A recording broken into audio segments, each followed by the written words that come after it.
good evening, everybody, and welcome along to Long Beach for the Acura Grand Prix of Long Beach. It's the double-header weekend in IndyCar once more. Of course, IMSA raced yesterday evening, and today we've got IndyCar, the main event of the evening, so to speak. I'm Tom Dillon. Alongside me for the first 15 minutes or so of this broadcast is Joshua Turner. And, well, Josh, we'll get into our pre-race stuff in just a moment's time. They're going to go through and do all of the calls and things in just a moment. I believe the national anthem has already happened. Josh, if you're wondering, is on the MotoGP right now. He'll be with us just after the race starts here. But, well, it looks like this is going to be a very exciting race. Long Beach always tends to deliver. And, well, we've got Carl Kirkwood on pole position. How do you rate his chances of taking home the win today? Yeah, well, Carl Kirkwood on the pole. I can't believe it, especially after what happened in NASCAR qualifying yesterday as well. Marcus Ericsson alongside him. But it's going to be a good race. Roman Groves on and Alex Palou, the row 2, and then Dixon and O'Ward, row 3. We'll go through the full grid later on in the show as we continue our pre-race coverage with the command just in a couple of minutes. And, well, the full grid then after Grosjean and Palou is Dixon, O'Ward, Herter, Newgarden, McLaughlin and Rosenquist rounding out the top 10. Then it's Rossi, Armstrong, Power, Pagano, Harvey, Castro, Neves, top 16. Then Lundgaard and Ferrucci, 17th and 18th. Row 10 is VK and Devlin Di Francesco, Stingray Robb and Callum Eilert making up row 11. Row 12 is Benjamin Peterson, the rookie, alongside Graham Rahal, David Malukas and Agostino Canapino are 25th and 26th, with Connor Daly, the sole runner, on the 14th row of the grid. So main thing I wanted to talk about, actually, obviously, apart from Long Beach itself, which is a very exciting racing track, as we proved in IMSA last night. What a crazy race that was yesterday evening. But Roman Grosjean is looking very, very good. He should have won in St. Petersburg. Definitely was in there until he got taken out by Scott McLaughlin, by Scott McLaughlin's own admission, of course. And then, as well, you would argue that he had a real good chance at winning in Texas last time out before another accident that was not of his own doing. If he can get a good result today, Josh, championship challenge, perhaps. Yeah, it really could be. And Long Beach always delivers. I was staying up quite late last weekend, watching all of the Formula Drift action, which is really cool.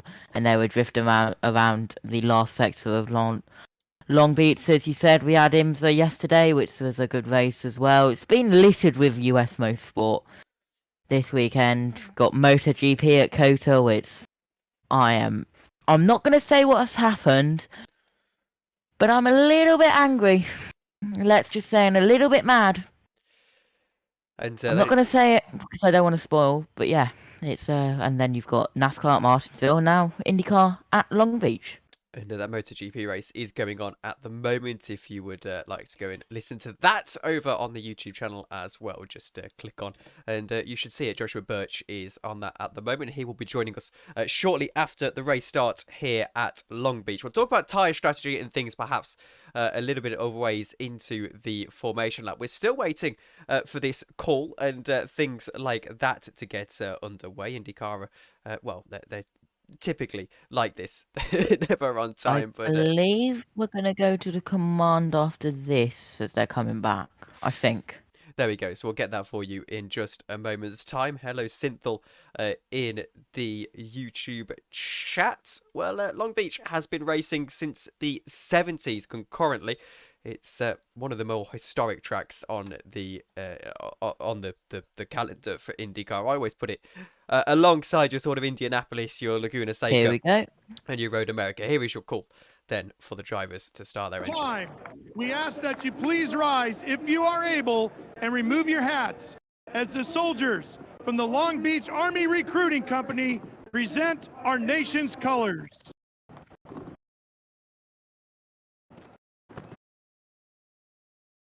Please remain standing as Chaplain Chuck Lessick of IndyCar Ministries offers today's invocation.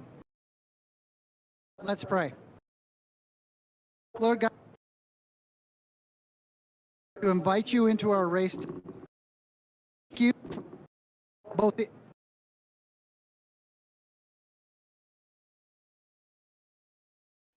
Does appear to be Wow, a that's- We little look to bit you choppy. We apologise for a about that. safe yet exciting afternoon of IndyCar racing.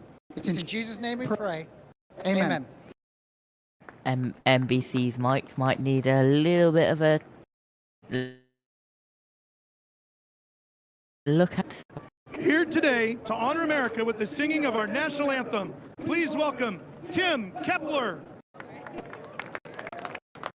Oh, say, can you see? Oh, what's so proud? We that's why who arrives and the bright star.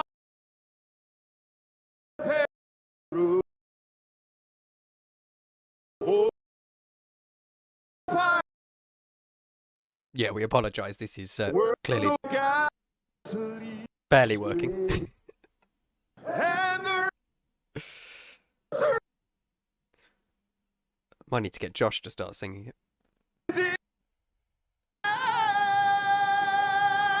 gave proof through that our flag was still there.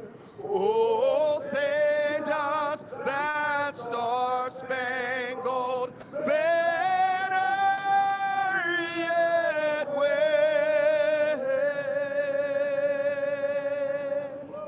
Oh, the land of the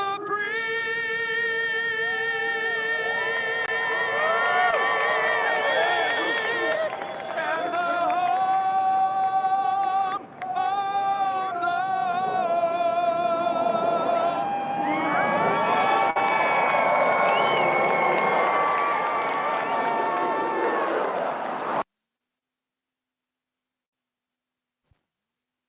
There you go, the American national anthem. Then it took a moment, and I have to say, it did barely work, but well, we got it in the end. So I suppose we can't complain too much about that. Just a couple of moments away from the race start here, then at Long Beach, and it appears that the NBC cameras are having an absolute nightmare. You know.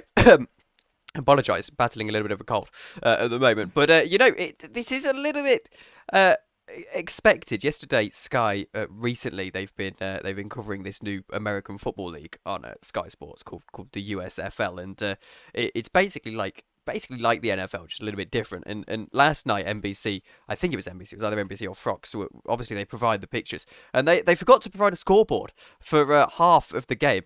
Yesterday evening, so we had to watch basically a graphicless world feed. But back to the build up to this race here at Long Beach. We're not too far away. My timing screen has lit up into action, so let's head over to this part of the broadcast. Then allow me to just sort of fix this a moment. It's there we go. Sorted. Awesome. We can actually see everything. Isn't that an absolute miracle? The black box to my right-hand side is going to light up in a moment's time as well. That is your race update. Anyway, we're ready for the race start here. They will get rolling in just a few moments' time. And I go back to you, Josh. And we know that Castro Neves has led all drivers here at Long Beach with 4 poles.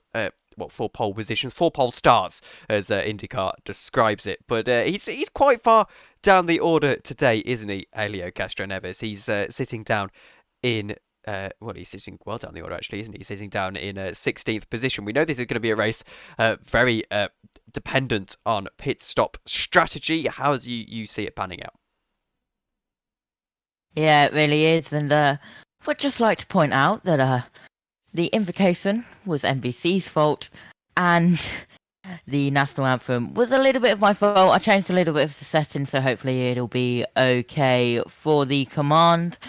My sound equipment doesn't really like singing for some reason. It never really works, but hopefully we'll get that fixed as well. Josh should be back for the start of the next race, which I do believe is the Indy Road course, maybe, or is there one before that? No, it's the Indy Road course next as Yeah. we go into the month of May. In Yeah. IndyCar, they've got a few laps to go in MotoGP. We're ready to get the drivers starting their engines in just a few moments' I time. mean, But I'll ask you, Josh, pick a winner for today. I've got Dixon. Scott Dixon. I think maybe because we're a little bit delayed, we might have Joss here, like, just for the start, maybe. Anyway, the starting tyres for those interested. Apologise if you hear that. My water pipes are clearly about to explode. Anyway, Carl Kirkwood down to Grosjean, top 3 all starting on the primaries. Option is Alex, Palou, Herta, Newgarden, Rossi, Armstrong, Pagenaud, Harvey, Castro Neves, Ferrucci, VK, Di Francesco and Stingray Rob. Everyone else obviously on those white wall primaries. We expect this to be a 2-stop pit strategy. That is the fastest it will be. Well, they're saying alternates to primaries back to alternates, which is slightly interesting given that most people are starting on those primary tyres. Obviously, the alternates being the ever so slightly faster compound. But anyway, we'll see how that pans out. It might be a case of you go primary and then 2 back-to-back alternate rounds. We'll wait and see. Though I am a bit surprised, Josh, that these guys aren't going for the faster tyre off of the grid, given that that's going to be a little bit more grippy. Maybe that gives Alex Palou starting in 4th a bit of an advantage. Yeah, it is.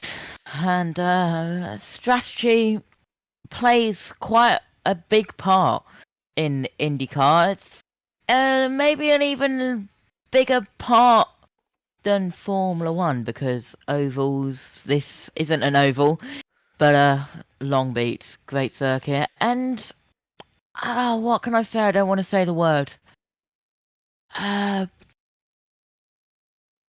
Curious tyre. There we go.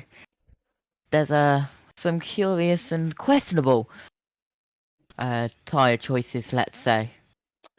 Yes, well, looking at the action zones on the television pictures, turn 4, looking like it's going to be one. It's the quick right-hander. If you get onto the curb there, you'll go straight into the wall. That's what they're suggesting anyway. Then, well, obviously, you turn 9 as well. Similar corner. Lots of similar corners here to each other, actually. Obviously, that final hairpin of turn 11 is also going to be something that we have to keep an eye on. It's a very strange pit entry here at Long Beach. It's one that comes straight off out of the exit of that hairpin. Actually, you can, if you have a car and you're inside through there, you basically can't pit. You have to fully let them through. That could be a factor later on into the race. We've got 85 laps ahead of us as well. And well, we're just sort of stalling here. IndyCar are taking a while, but I can see that the drivers are mostly inside of their cars, Josh.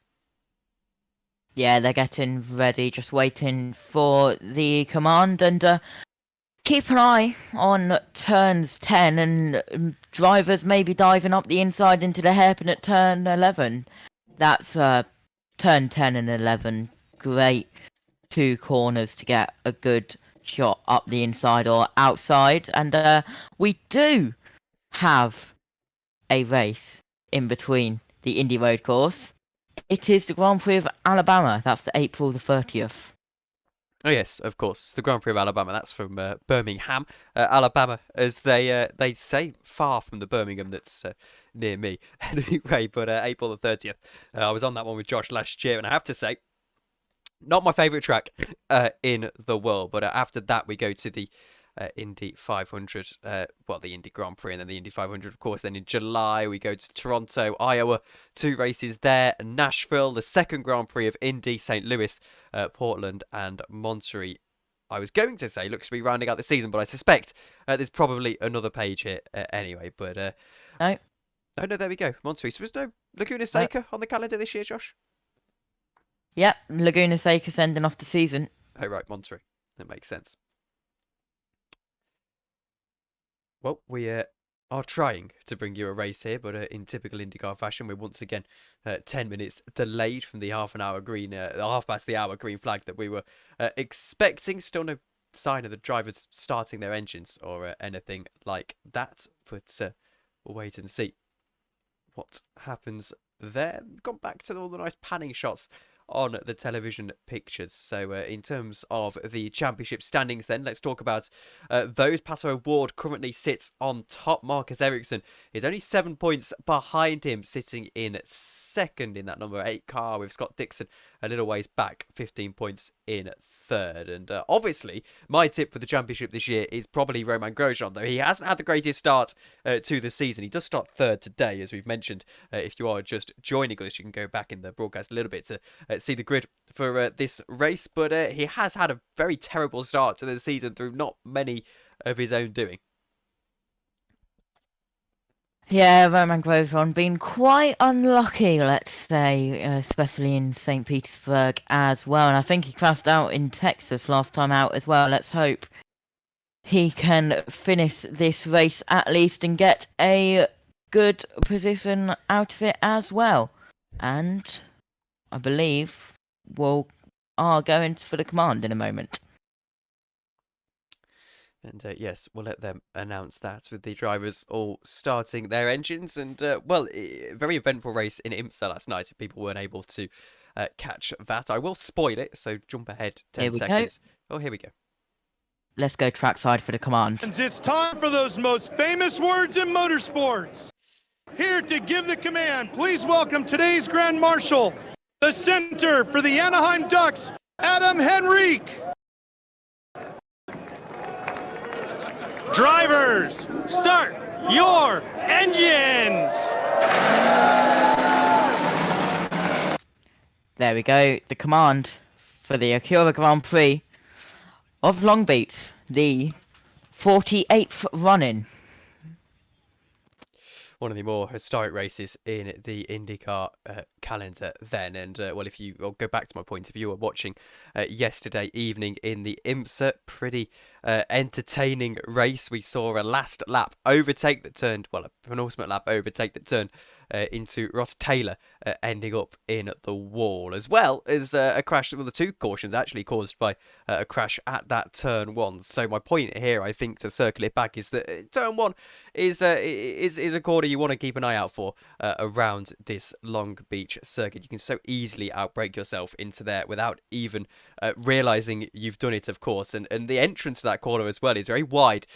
Going into the turn one, it's very wide, and there's a red line that you're not allowed to cross. You're not allowed to totally open up the entrance to that corner. Then obviously you go into the fountain. Not too many moves can be made into there, but they're rolling out of pit lane. I'll get you your order in just a moment's time after we ask Josh one final question before the start of this race. And that, Josh, is, as I forget that I can't be scrolling through my timing tower because it reflects on the YouTube screen. But my question to you, Josh, as we head into this race, Hinthor's already asked it in chat, when do you think we're going to get our first caution? I mean, we've seen quite a lot of cautions at Long Beach. I believe it was either Helio Castroneves or Simon Pagenaud. Don't put it on the fountain flowers. The gardeners won't be very happy. But I think maybe in the first 10, 15 to 20 laps, maybe. And, well, as we look through the order then for this race as they get around into Sector 3, Carl Kirkwood is on pole position, Marcus Ericsson's alongside him, then it's Grosjean, Palou, Dixon, O'Ward, Herter, Newgarden and McLaughlin and Rosenquist the top 10. As for the next 10, it's Rossi, Armstrong, Power, Pagenaud, Harvey, Castroneves, Lundgaard, Ferrucci, VK and Di Francesco. The rest of the grid: Stingray, Robb, Callum Ilott, Benjamin Pedersen, Graham Rahal, David Malukas, Augustin Canapino and Connor Daly rounding out the 27 starters we have on this grid. Here they come then up to that final corner. I believe there are 2 formation laps here at Long Beach, and that is in fact how it works. I'm afraid we're talking in a matter of seconds per frame on my television pictures at the moment, so I don't know if they're any better for you, Josh, but well, we've got about 2 minutes before we get going here. Yeah, they're fine for me. Hopefully they'll be able to get sorted out for you, Tom. But they're a Little bit laggy for me as well, but on my main screen they are absolutely fine, which they are on different networks, so that does make sense. But as we go around the fountain, and here's some replays from St. Pete, if you're watching along with us. There's Roman Grosjean having a trip to the barriers. But as we look forward to the Grand Prix of Long Beach, as you said, getting underway in a matter of moments. So Kirkwood, actually, the tyre strategy has changed slightly as they've come out of the pits. The transponders have updated. So the new scenario is that all of the top 5 are starting on that red wall option tyre, with Pato O'Ward on the primes in 6th position. So he's the first of the cars who will be on primes. Thankfully, my television pictures are looking to be a little bit more stable than they were before. Here we go, up to the hairpin for the final time then before we get underway. We're going to be keeping an eye on how well Marcus Ericsson gets away in this race. Looking very good for the championship. Marcus Ericsson, Indy 500 winner last year, settled into IndyCar so nicely indeed. We'll wait for them to get up into double file, and then we'll get the call for this race start going. But that being said, I think we're going around for yet another formation lap, Josh. Yeah, standard procedure in IndyCar. There's a couple of formation laps. They follow a tight schedule with IndyCar, but that's quite funny, to be honest, because the command and invocation and national anthem don't really necessarily go on time, but there has to be a certain time and a certain number of formation laps. I have yet to see the one to go at the line. I think we might get that this time around, but I'm keeping an eye for that one to go. And so the grid is fully formed up, and we're obviously just waiting for them to get that call, and then they'll go double file, and it'll be all in control of Carl Kirkwood. I'm glad to say my television picture is looking much more stable now. I've had to close down the YouTube stream, so if you apologise, I won't be able to read your wonderful comments that are coming in. Josh will keep an eye on that, and well, let's bring you some statistics about lights this are race. out. Oh, the lights are out on the safety car, so we are going to get underway. So, Josh, you've already said Scott Dixon is going to win this race. I'll ask you now for your extended prediction before we call this race start to your top 3. Extended top 3: Dixon, Ericsson, O'Ward.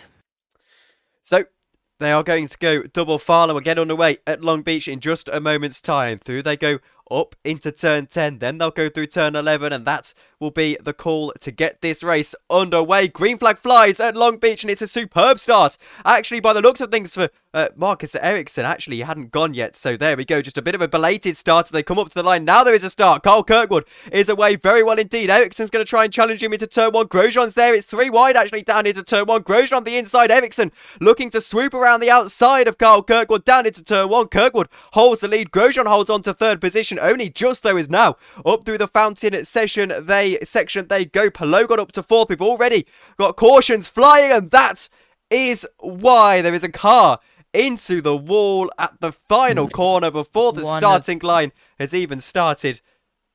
That is Helio Castroneves is the Meyershank car. Well, I think it was at Long Beach at last time. Was it 10 pit stops, or was that somewhere else? But I don't think that front wing's meant to be there, Tom. No, he's gone into the wall outside of turn 11. I wonder whether they'll actually call that start null and void because of how that happened before he'd even taken the green flag. Actually, it was definitely took the green flag. It's after turn 1. Oh, it's just after turn 1, isn't it? Yes, it looked like it was out of turn 11. Okay, never mind. He's done it all by himself as well. He lit up the tyres into turn 1 and then slaps that ball on driver's left. Watching on board with Helio Castroneves now, and he hit the curb. Actually, it was the curb that did him, I think. So after lap 1, we'll be getting Josh, thankfully, in a few moments' time. Castroneves is being wheeled away. The Indy 500 winner from 2 years ago is out of this race, and continuing on has so far been a pretty dismal season for him. But, well, He's got his Daytona 500 win. Joseph Newgarden, by the way, is into the pits on my timing screen. That is early. Yeah, Simon Pagenaud as well. I believe there's transponder issues. And actually, he's not being wheeled away. They're trying to get the Meyershank car started up again. In fact, they have. So Helio Castroneves is not going to lose a lap. He will lose a lap on the field when he comes into the pits, but he's trying to crawl that Meyershank car wingless back around this circuit. They'll change that front wing, see if they can make something out of this day overall. Crucial for Meyershank, who struggled in 2022, have obviously had a massive amount of controversy over in the IMSA WeatherTech Sports Car Championship with their various tyre gremlins, let's say, in the Rolex 24, and well, now Wow. he's into the pits, and well, he will be into the pits in a moment to try and make something of what has turned out to be a pretty dreary day for him to start off. Yeah, it is, and the start line and the start procedure at Long Beach is quite a strange one because it's way too tight of a hairpin, an exit to go too wide, and the pit lane's closed, and Castroneves has gone in, but Emergency service, he's allowed to. yeah, but it's emergency service. And he'll go a lap down for that, as you said, but it's way too... Hello, Josh. It's way... Hello, welcome. Carry So on. I did see the start. Hello, I did see the start, guys. In fact, I commentated it right at the end of the MotoGP because I'm sure you saw. So if you want to do the switch, Tom, let me know. Yep, we're ready for the switch whenever, as Castroneves gets out of the pits. Just before we do that, we'll quickly go to a ending screen on this. I'll just quickly run you through the top 10. You can see it on the left-hand side. Give me 2 minutes. Pardon? I haven't changed the stream key. I changed the stream key. I forgot that. So Right, okay. you stay there. Let's run you through the top 10 then, as we have a look at the start again on the television picture. So it's Carl Kirkwood who led out of turn 1. Ericsson, Grosjean, Newgarden and O'Ward at the top 5. So actually Newgarden got back ahead of Pato O'Ward. Both of those cars, by the way, on at the primary. So it's option, primary, the top 5. Then it's Palou, Dixon, Herter, McLaughlin and Rosenqvist round out your top 10. Well, we'll go to a stream ending screen, as we've got no sign of the safety car lights going out just yet. We'll see you in a few moments' time.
And we go green again at Long Beach as we head down towards turn number 1 with Carl Kirkwood leading. Marcus Ericsson is second, Romain Grosjean is third, Newgarden in 4th position and charging in quite strongly as well as we come through. Look at Dixon already having to defend from the back of Pato O'Ward, and literally a 30-second run to get back into the box.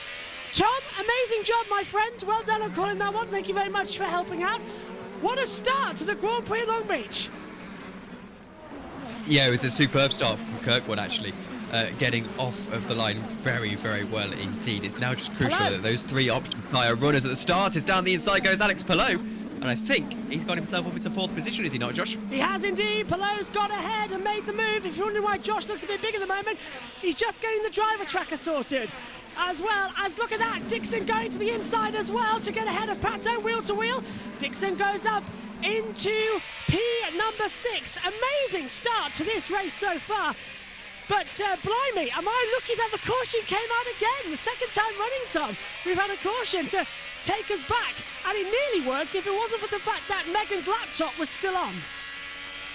Well, 9 times out of 10, I think in IndyCar, here's Colton Herta. He's trying to attack now for 7th position off of Pato O'Ward. And he's going to he's almost did it down into turn 1, but well, not wanting to repeat what Ross Taylor did at that corner yesterday. But yes, I mean, it's been a decent race start. It's a bit early to call anything just yet, only 4 laps into the race. But well, hopefully we can get some mileage here before the next caution. Yeah, I need some air and I need some breath because I'm sweating after that MotoGP race as well, in case anyone was wondering as well. As round the outside, that is Rosenquist. Is that Rosenquist attacking and defending at the same time from Rossi? Rossi back up the inside of his teammate. So the 2 McLarens battling it out compared to the 3 at the front. This is getting a bit tense and a bit close as well. Rosenquist v Rossi. And now look at Rosenquist back on him, and Armstrong's coming into play.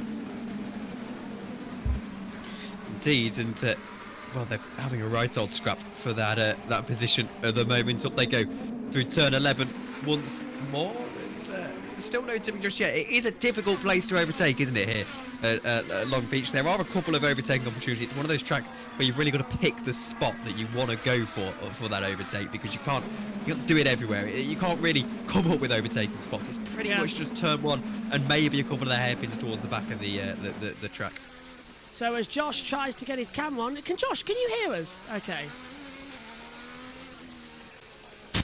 Might be a good idea if I put my mic down. Yes, hello. You're on the wrong. I just so you know, you're on the wrong camera screen, and we haven't got a driver tracker. But I know you're having problems. Yeah, 2 minutes or something. No worries, no worries. Hopefully, we won't have to do that soon because that cable's arriving as they come through. So, Kirkwood leads the way by 9/10 of a second now. Ericsson's pulled it back in. Looking in the push-to-pass segments as well. They've all still got 200. 196 now for Newgarden, so he's used it. But the top 3, Tom, still remaining as we go to ad break on NBC, with the top 5 showing is Kirkwood, Ericsson, Grosjean, Rosenquist and Palou. Alex Rossi is used quite a lot, as has Colton Herta. 183 for Herta, 188 for Rossi. Oh, puncture! So 77's got a puncture, and he's hit. Oh, How's that happen? that's for Callum? Eilert. Yeah, Callum Eilert. How's that happen? Has he touched the wall somewhere? Well, he's got to have done that on his own, surely, because that is well, it's about as textbook as a puncture as you can get. He's going to get it back to the pits. We shouldn't have a yellow hit. It should be okay. Get it in. Oh, Callum, he just about did it. That was close. Josh is back with us and got the driver tracker on. Amazing work as ever, Josh. Thank you for that. Very quick stuff. And I hope the beginning of the race, by the way, wasn't too boring, because I know I came in just at lap 2. Yeah, just gonna have to do that just so I can do some. No worries. 30 seconds. Yeah. So Tom. Well, it would have been okay if there wasn't 30 minutes of fill, as I thought it was going. I thought it was going to be okay. Cool. We'll go and we'll get going, and then all of a sudden it's 8:45 and they hadn't even started your engines yet. Do you know, that caught me by surprise as well, and especially as it was I thought, oh, I'll miss the first 15 laps or so and everything because we were doing the end of MotoGP.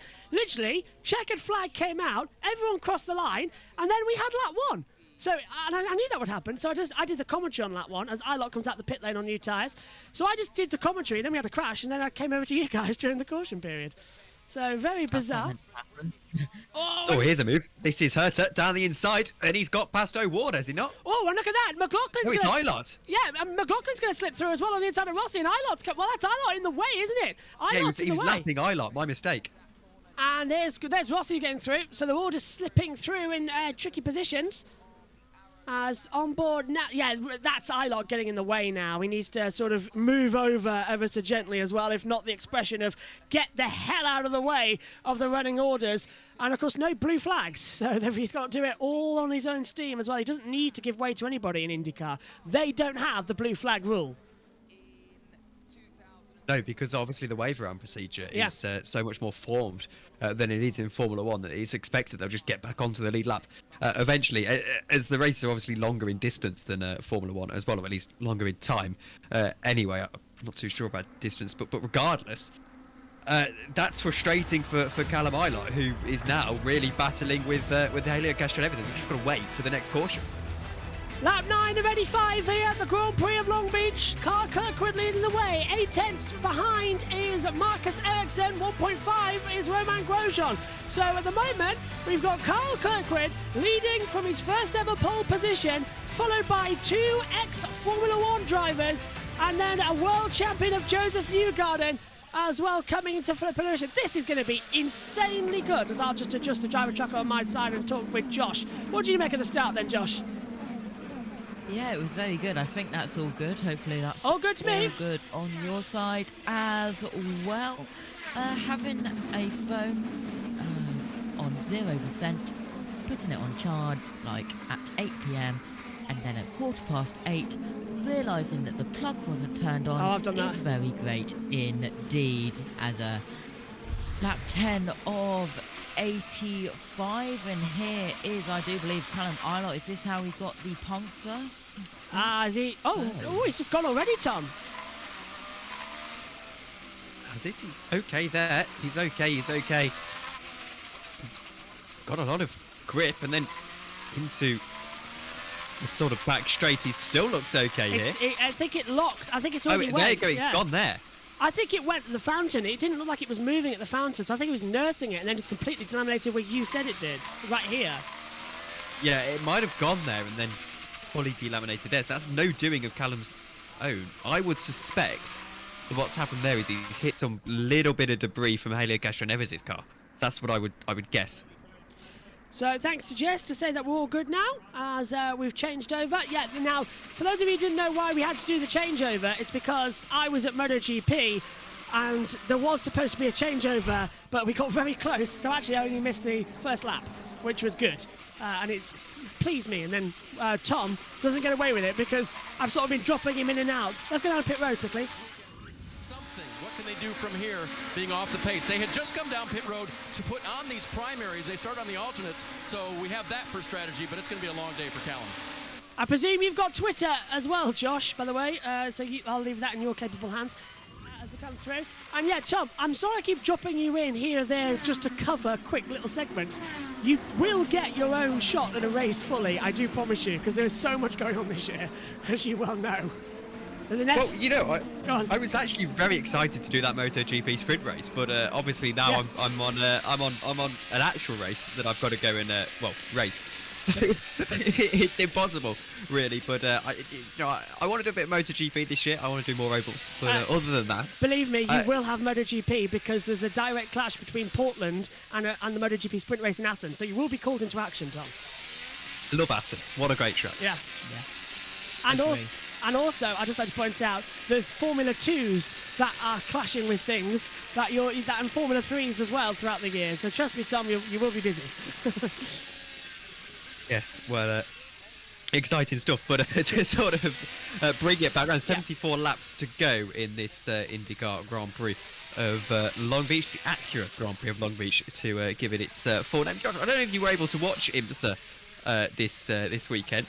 But it proved that this Long Beach track, well, it hasn't got a lot to prove, has it, Long Beach? But it sort of reminded us that this Long Beach track can deliver some very exciting racing. I did see some highlights after I finished commentating on the MotoGP, and it did look fantastically good, didn't it? So I'm very happy, and I just wish that we get a good race, because usually at Long Beach as well, we usually just sat around waiting for something to happen. It is a bit like Monaco. It's very difficult to overtake at, and only caution sort of separates it. And it's sort of happening now, but as soon as we get to the pit stops in a couple of laps' time, we're going to start seeing the action. And we should do, obviously. Yeah. This is the mileage part of the race, isn't it? We've got 73 laps to go. You don't really want to be overextending those tyres at the moment. We know it's going to be a two-stop race, ideally, for these guys. If the degradation is worse than they expected, we don't have many cautions as perhaps expected. might turn into a 3-stopper.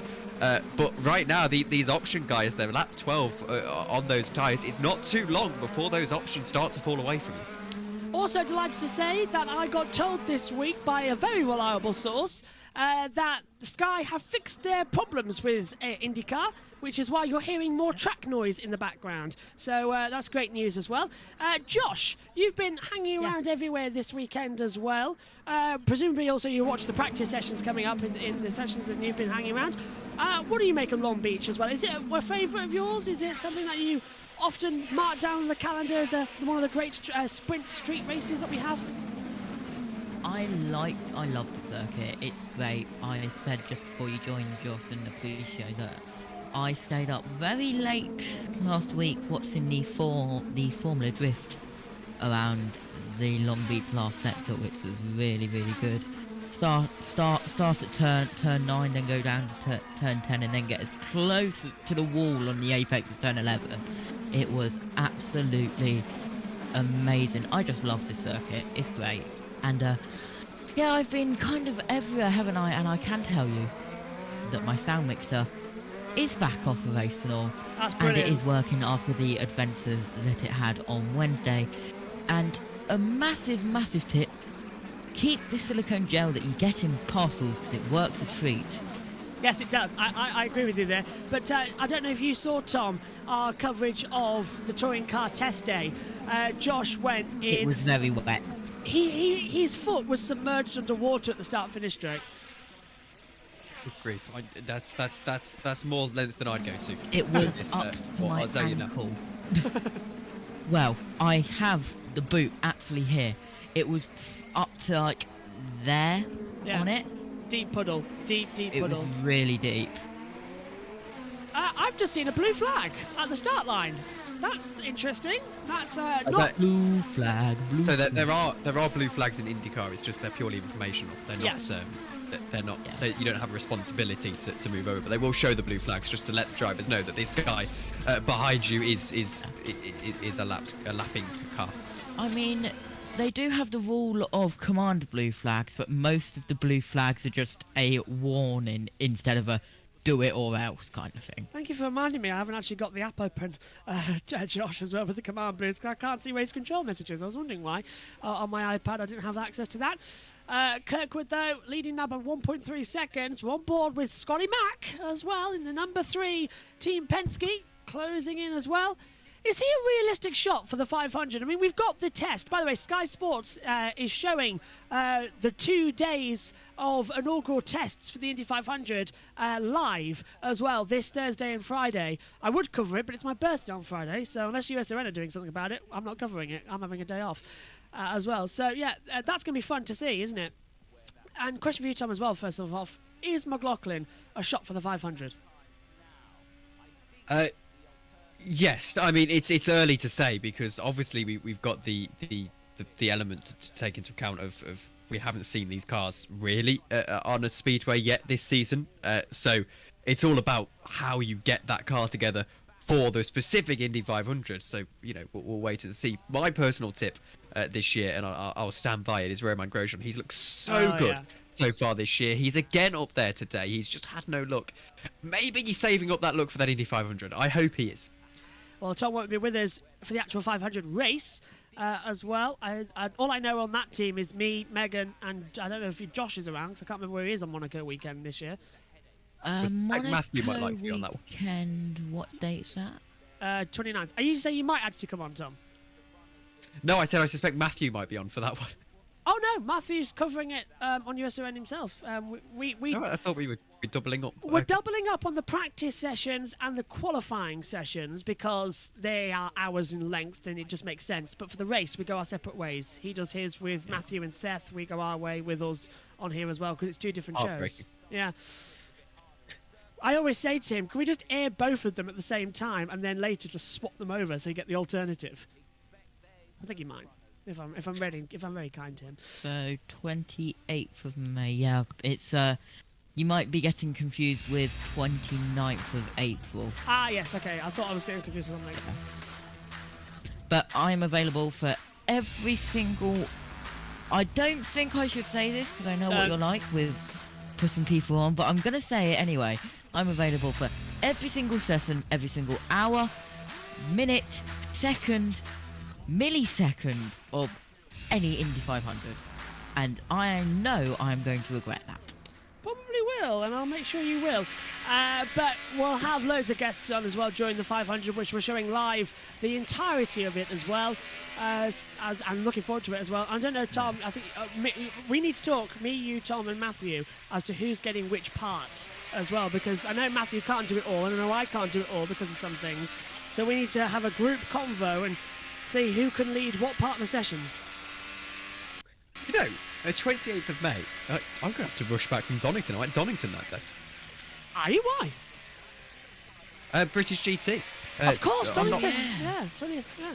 I'm not racing, of course, but I am watching. So excited for that. Wish I was racing, but you know, maybe a little bit of my skill level and budget. Wow. But no. But first experience at a non-karting racetrack, which is going to be very interesting. Despite the fact this sport has basically been my life for about 5 years. Dixon, so close to the wall. And so, Touching it as yeah, well. he just busted, didn't he? Oh, that's a cigarettes paper. Cigarettes paper for Dixon. Nearly touching the wall coming out of turn 9. Go on, Tom. Finish your sentence. No, that was me. I was that was actually your just sentence. checking the ticket. Oh, yes. I was just checking the ticket to figure out, like, if I will be back for the Indy 500, because I'd hate to miss it. It depends how far away you are from Donington. About an hour and a half. Donington has a curfew. Is of Grosjean around under pressure 6. here? Sorry to go across you. Grosjean's under pressure. He's having to go defensive from Newgarden, who's diving up the inside at turn 1. And Newgarden moves up into 3rd position. A tiny little move as we reach the fountain.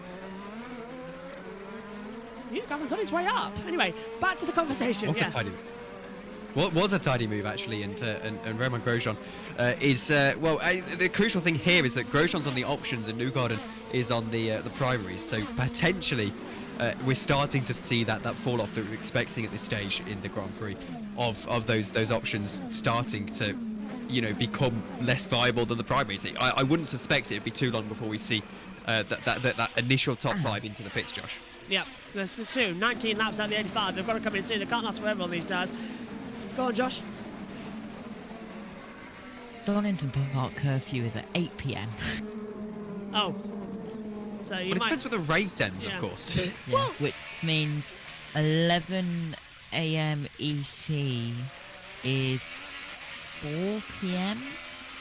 Yeah, we start 5 p.m. 5 p.m. is green flag. 5 p.m.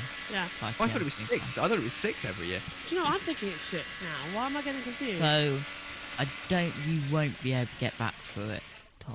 Unfortunately. Well, Tom, you know what you need to do now, don't you? Get No, on that's the... a joke, that is. Tom, get on Discord, and you can watch it via the Sky thing now.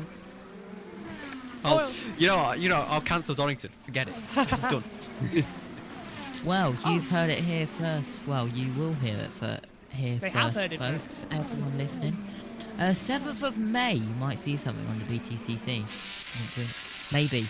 Hopefully. And Oh, we've got I'm hearing we've got a caution, Caution! Yeah, Josh. caution! That's Dixon! Dixon! He's hit the wall coming out of turn 12, and it's nose in, and he's got the wrapping around his front suspension as well of the advertising board as well, and I'm he out. is well and truly out of the race. And that tyre barrier is damaged too. Well, this is a perfect golden opportunity, Tom, for everyone who hasn't pitted yet and who's on the alternative tyre. They can all come in and get a fresh set of boots. Yeah, You've got to absolutely. do it, yeah. And well, we can wait. It has to be quite a clean-up Has trip it been as well. It won't be contact? quite the quick Is- caution. There was contact. It was the McLaren Award. went down the inside. Ward's hit him. Paso Ward. Oh, It's almost an identical crash to Grosjean and McLaughlin, just without the cold tyres. Is watching it Yeah. on board now with Paso Ward. It was a dive bomb. It was always a dive bomb. And Dixon was always committed to the line. So, you know, that's Ward's fault. Anyway, once these pits get opened, we're about 5 laps away from the pit window, according to the IndyCar algorithms, which I don't trust. But according to the IndyCar algorithms, we're about 5 laps away from the pit window. So I suspect, is what I'm trying to say, that these option guys are going to be into the pits. Pato. Turn 5, Josh. He's got going again. Dixon's got going. Yeah. Can I have Dixon's car, please? It is made of titanium. Front wing is not damaged, and the tyre's not. What? It wasn't a huge hit, was it? But it's surprised. They would have had to give Marshall assistance there. Of course, you can't reverse out of that. But oh, he looks okay. There you go. Yes, go on. What turn was it at? Was it at number 5? No, I think it because that's. I think. Let me try to take a look at the track map up here in the commentary box, and I can tell you as soon as I find it in my notes. Was it 8? I think it was 8. And at 8, yeah. Why are you looking at me? You've got the commentary notes. You can see it. It is turn 8. It's turn 8. JB Yeah. Motorsports YT on Twitter. Wink, wink. Yeah. Josh is doing our Twitter for us now because I've been doing it all day for MotoGP. I still haven't put up the last MotoGP tweet, but I'll get that sorted later. I've got all the graphics. I'm waiting for it to be finalised anyway, the field, because there's some ruling on whether or not some of them actually who didn't finish the race get points or not. So there's an investigation I on that. am mad. My pickle winner, literally everyone's pickle winner for MotoGP, boom. Literally everyone's pickle winner for IndyCar, boom. I got my We pick. are having a great day. I got pick a winner right at MotoGP. I said it was going to be blank, and it was blank. Just in case anybody hasn't seen it yet. I know you guys are seeing it alongside the IndyCar pictures.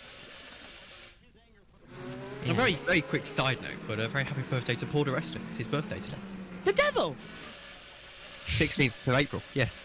He finished quite well in WEC this afternoon, actually. Does that mean we can say happy birthday to you, Tom? No, that's you're thinking of Anthony Davidson. No, Paul DeResta, Scottish. Not. Yeah. When is Anthony Davidson's birthday? I don't know, though. I do know I share a birthday with Lionel Messi, so there you go. Pit lane is open this lap, but the problem is IndyCar wanted to go green this lap. Ergo, we're taking it another lap around. So everybody filters in. Pit lane's going to get chaotic. Everyone. They are all in. Everyone. Right. Apart from Canapino, Dixon, Eilert and Castro Neves, who seem to have stayed out. Primary tyres on for Marcus Ericsson, dump of fuel out, Newgarden comes in too. Alexander Rossi, a lot of fuel going in for him, he gets released. Newgarden is the last in the pit lane as well, and going in front there's the McLaren coming in. That I think is Rossi ahead. Oh, there's a mechanic in the way and he comes out side by side. Wow, nearly hits the side of Carl Kirkwood, and the pit lane is getting more hectic out there than rush hour in London. But the race off pit road is the crucial one, and we're trying to see who it is, but NBC haven't given us the app. It's failed on us. And this is Newgarden, nearly hitting the side of the 27. Lord. Busier than the M25 rush hour. Well, you know, the M6 is pretty bad on the first weekend of the summer holidays, but that is something else right there. Busier than Dover Port just before the Easter weekend. Yeah, Our ambulance on the M6 today. Really? It woke me up. Oh. Yeah, it got. Well, my house is not to dox myself. It's about 500 meters from the M6, and the air ambulance literally it flew so low over my house that it shook my roof. But I mean, to be fair, Yes. it was quite helpful for me actually because What I alarm slept through call? my alarm and it woke me up just in time for a WEC. So, I think that is better than having three F-16s fly over your house 250 meters above your roof on the day of the release of Top Gun Maverick. I think that's way better. I was Yes, I was that a did little bit happen to scared us. because you know I was still in my sort of half asleep. I honestly thought we were being nuked. I was waiting for impacts. What? So you woke up and thought, oh, that's it, it's the end. I'll go back and get 5 minutes. Yeah, I thought that's a bomb. Well, Bringing a This is- whole new this is meaning what's to up. the phrase "wake up dead." well, This is- being in the world of what I call military land, as NBC like to go flashy, and it's time to put the disco music on They've been nuked. and have a little bit of a party.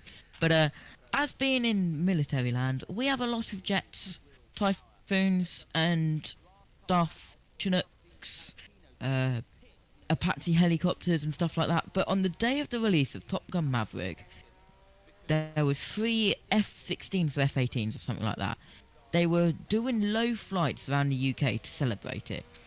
Literally right down the row of houses that we're in, 250 metres, 4 afterburners. Oh. It shook the whole row of houses, but it was brilliant. We had a Now, sort I do have to slightly apologise here because I don't know why I'm laughing. Awkward laugh. Apart from the fact I've just basically doxed myself, because if you Google the crash now, there's a bridge that's like 500 metres from my house. But also, it does actually look like it was quite a serious crash. So I hope everyone's okay. The things we're getting up to on an IndyCar commentary. My goodness. Hello, Cynthia. Welcome back as well. Waiting for Newgarden to end up in the garden and waiting for VK to win. Jess said Newgarden looking good for the win. And congrats with 1k subs, by the way. If you haven't seen my message, you sent me a message, Synth? Can I just point out, not to dox myself, but this is my Twitter notification. This is my notifications, and that's going back today.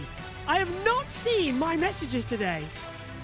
He's just talking about how he's doxed himself. I've just literally pinpointed my exact location.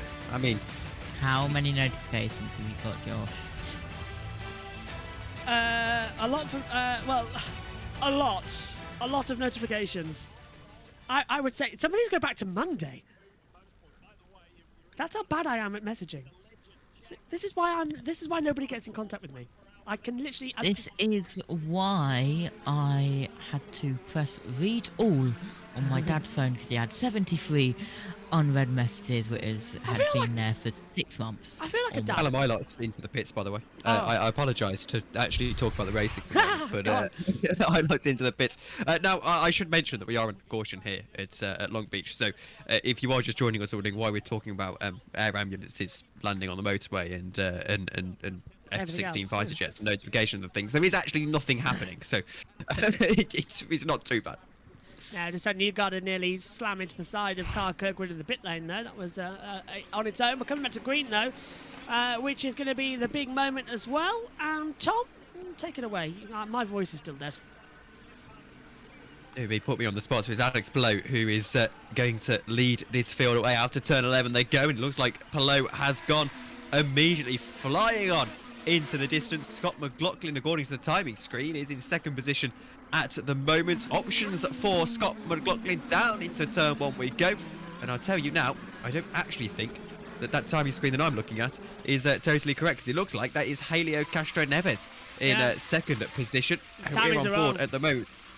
Yeah, you'll have to forgive me because I can't actually read the NBC timing tower on the Discord screen. Allow me.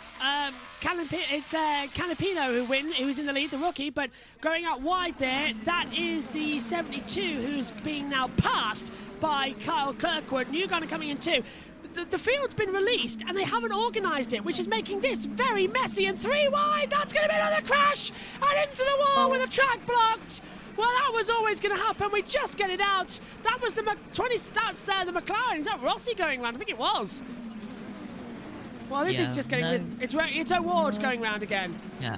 So Newgarden leads as we get to the line for the first lap after the restart. Kirkwood is in second. Grosjean remains third. So I apologise for messing up the start, but in my defence, the screen wasn't working. So I've got about 3 pixels on my screen. Well, so I won't take blame for this. That's the fault. And look at that. Newgarden's in the lead, but he's got traffic because race car. Oh, that's going to be contact. Oh, that's so close. As Newgarden gets back, that's Newgarden getting back ahead.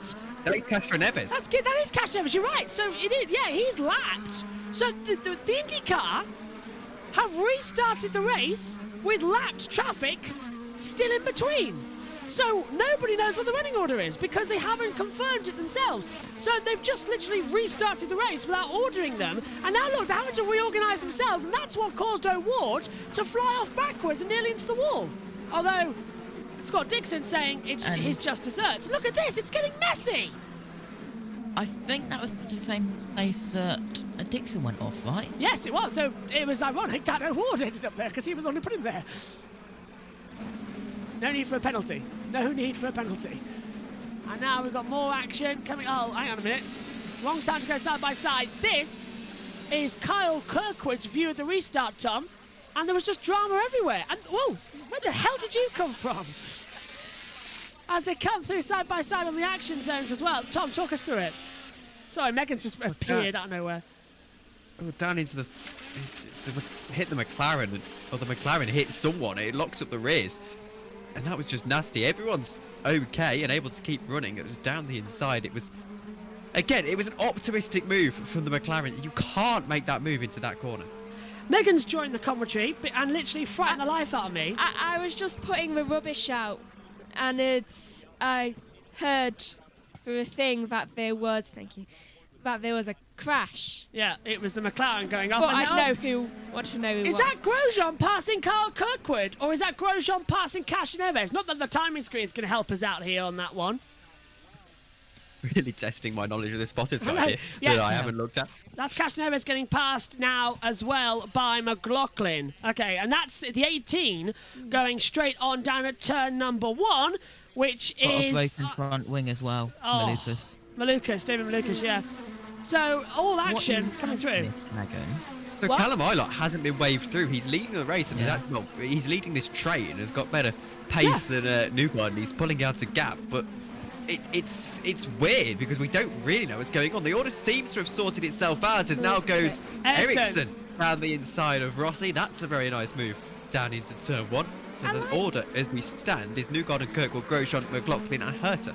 So a lot of things coming through as well. Yeah, why are you here frightening me? Because I'm mid-commentary, don't hear the door go, and all of a sudden I get a tap on my arm. Did I scream? What did I do? Oh, You jumped. oh yeah. I got a 1, tap. I like Long Beach. 2, I was putting out the rubbish, and I heard you There was a crash, going on about a crash, so I thought, I'll just go and see who crashed. It was Pato O'Ward. What is it? O'Ward being O'Ward. O'Ward, however, did hit Dixon off into the wall at the same part of the track, which caused a caution. Yeah. I also was curious to see who was in the lead. Newgarden leads by a second to Kirkwood, who's actually not being binning it. He's actually being quite good for Carl Kirkwood. On course for his first ever win. Yay! If he can get past the champion of Newgarden, that is. We all like a first win. Yes. And Rossi was in the pits for a microsecond, apparently. Yeah, he's literally just 2 seconds in there, so he must have clipped the line as Ericsson has brake fade coming towards turn 1, just gets it through. A little bit of black dust got spacked up there. Megan? I shall leave you to it. Okay, thank you. Don't scare me again.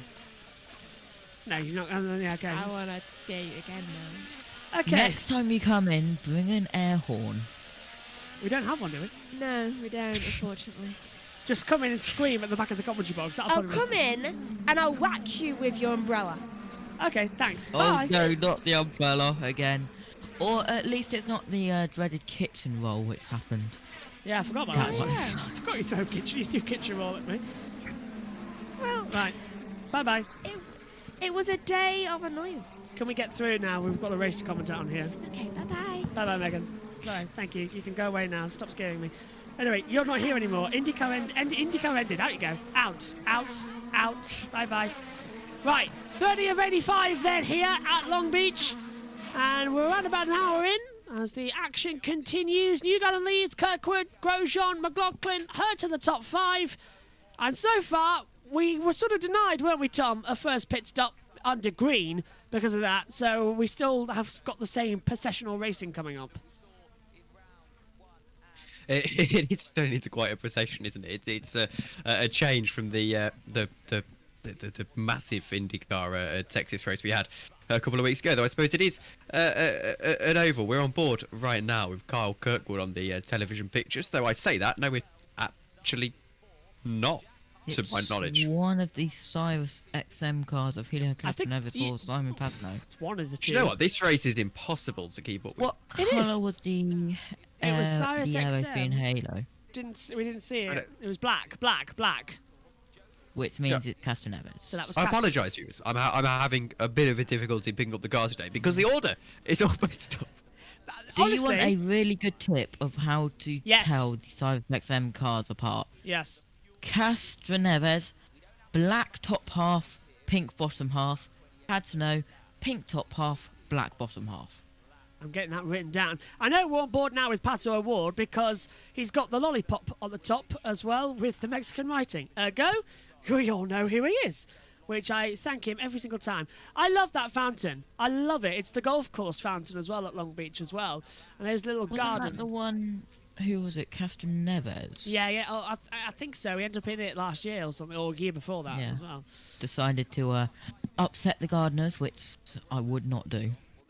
Literally, as Do not want to Tom upset might the know Gardeners. this, Eduardo Freitas, the race director at World Endurance Championship, always says, "Don't touch my garden," as a message. As up the inside, that's Rosenquist lapping the back there of Pagano, so they're not getting involved at the moment as they come down the back straight away. As now we're seeing Armstrong lapping as well. It is hard to get in because IndyCar didn't sort the field out. They've done a Michael Masi. They just sort of left everybody in odd positions, and it's really hard to tell the race. No IndyCar. That was so not right. It really is, because it's confusing everybody. And apparently Venus VK is in the pits for, again, 2 seconds. Didn't we have this transponder issues last year or the year before due to the line, like the timing beams being like... Yeah, I think... interfering with the track or something. Who was it? Was it Hunter Ray in his last race? Hunter Ray, I think, did it a couple of times, and then we did have this problem. Where is Hunter Ray now, by the way? IMSA, isn't he? I swear. I don't know. I haven't seen him. I haven't seen him. No, I haven't either. I know he left the DHL car, and that got taken over by Romain Grosjean in 2021, and I haven't seen him since. I haven't seen him since 2020. This is the problem with endurance as a whole. Actually, if you you could be watching like the entire season and someone would just pop up that's been racing all year. You're like, oh. Yeah. Let me have a look. Do you know, I learned something as well the other day. You know James Allen, the commentator, his dad was actually a race winner and racer back in the 1960s and had a couple of really big accidents. Learned that today. There's a little stacked fact as well. And then there's also a driver called James Allen, which makes it really hard for us to know who's who in the World Endurance Championship. Oh, we're going to be in for a fun 24 hours in June, aren't we? That's going to be a long, long time. Everybody. Well, I'm very excited. Oh, yes, of course. Well, you're used to endurance. I've done it now 9 times, the Le Mans 24 hour, and I still feel exhausted 2 weeks later. Well, that's more than me, so I suppose. True. Actually, thinking about it, this is my 20th Le Mans this year. I started watching in 2004. The Le Mans. Apparently, yeah, go on, Josh. Ryan Hunter-Reay, according to Wikipedia, is in the 2023 IndyCar Series. Is he in the 500? Is Hunter-Reay is he doing the 500 with someone? That could be a thing. Because I think Montoya's still doing it, isn't he? Somewhere along the line, unless he's given up again. Don't know if you saw the McLaren livery actually for the 500. It's got the Marlboro colours, but it's orange. So hang on. 26 is going to have a little attack here. That's Colton Herta on the back of the 3 of Scott McLaughlin coming up to the fountain section. That 35 of 85. Is there any difference between the two? No, there isn't. And this is what we get at Long Beach, processional racing. Unless it rains, it's like Monaco. You do wonder, why do we race here? There's a reason F1 left, remember. Long Beach is beautiful, but it's not a great racing track. Well, you know, I disagree. I think this is just a part of the race where we're still trying to do mileage on the tyres. People don't want to push and attack at this stage in the race. I don't think it's necessarily a Long Beach issue as much as it is an IndyCar issue. But regardless, I still quite like this racetrack. I do. It's my favourite to drive on Project Cars too. Absolutely, hands down. Always love doing a couple of races here. Pit Road's got some news. This is the stuff. No, they don't. Sorry, I confused Townsend Bell there in my ears as well. Yes, I'm hearing him very low, you see, and I just get a little signal saying pit lane flash up on my laptop. So, coming through, lap 36. Let's do a run through. We haven't done those. It's Newgarden leading from Kirkwood, Grosjean, McLaughlin, Hurd to the top 5. Then we get Ericsson, Rossi, Power, Rosenquist, and Armstrong, the rookie, back in 10th position. Harvey, Pillow, O'Ward, Ferrucci, and VK 15th. Rahal, DiFrancesco, Daly, Lungard. After that, we get Pagano, Dixon, Stingray Rob 22nd. Peterson is in 23rd. Ilott drops to 24th position. And then we get Malukas, Cashnevers, and Calapinto as well coming through. I found where Ryan Hunter is. Oh, where is he? In the Superstar Racing Experience. Wow, is he? He must have retired and we missed it. It's a prestigious series, that. But he is apparently running in the 2023 Indy 500. So we'll see him on Thursday on the running. He'll have to run the refreshers course as well. I don't get the Indy 500. So much practice for it. But I can understand the practice week, the 2 weeks we have of practice. Why we have 2 other days in April, I have no idea. It's literally it boggles the mind. Physics. Well, you don't want people to not be comfortable with the track because it goes very, very wrong, doesn't it? It does, but they can get it done in 2 weeks, surely. I mean, we're literally running quite a lot over those days, and I know because I'm having to commentate nearly every single day. And then, of course, the second week's okay, because on the second week we only have Monday as well as a final practice session. Then we have Carb Day on the Friday the 26th, where everybody runs for 2 hours, completely at race pace. That's what Carb Day is. And we've got the pit stop practice. And then we've running as well and oh, hang on a minute, what was that flying off the front of Newgarden's car there? It looked like a bit of paper that's been brought off from the advertising boards, and it's just in the centre of the track there. I can just about see it, so that's getting flown around. It's a bit worrying as they come through. Yeah, so we will be covering the entirety of the 500 live this year. I'm looking forward to it. Part of our extensive Triple Crown coverage this year. Okay, it's getting its own playlist as well alongside the others. There's the Triple Crown, Monaco Grand Prix, alongside the Le Mans 24 Hour and the Indy 500. Tom, I can see you wanted to say something. Oh, you know me well. Yeah, well, does the Triple Crown really exist anymore now that Fernando Alonso's not going for it? I mean, it didn't exist before. No, it didn't. And people, I mean, it's silly for me. Yeah, Fernando Alonso made the Triple Crown a thing again, and then now he's not going for it anymore. It's sort of, well, I just don't think it. I don't like the Triple Crown. I think it's pointless. There is one person in the modern world. Oh, it's music. I thought someone was spinning out. I could hear the music. There's a guitar riff in the background of NBC's coverage. I thought someone had lost the rear of the car. There we go. They've shut it off now, thankfully, and Tom Gamore's taken over. It is a TV board coming to attack you, Josh. Yeah, it's Megan with a. There's one reason as well. Megan's always asked for this at her birthdays and Christmas. She's asked for a bow and arrow, a proper bow and arrow. We've never brought her it because she would fire at someone. I know she would. So we never got her one. But I'm just worried that I'm taking the umbrella away because it might just appear in shot and poke me. Dixon slowing. Dixon slowing again. What's happened to Scott Dixon? He's pulled off the track. We weren't going to caution for this. He's actually gone into the pit lane for the emergency entrance down Shoreline Drive. And Scott Dixon, it looks like the crash has caught up with him, and he is out of the race. Well, that's a bit of disappointment. Get Megan a Nerf gun, whatever you do. She's already got one. Oh. Yeah, I hid the bullets. Not even kidding. Not even kidding. Oh, do I need to, when we meet up, do I need to supply you with the armory? Well, I've got a water gun somewhere.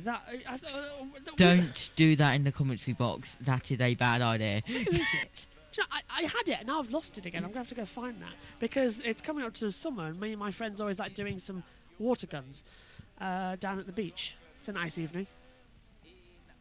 Not for me though, because I have to wear a top because otherwise I look a bit too fat. The most normal thing that happens on Cleethorpes Beach.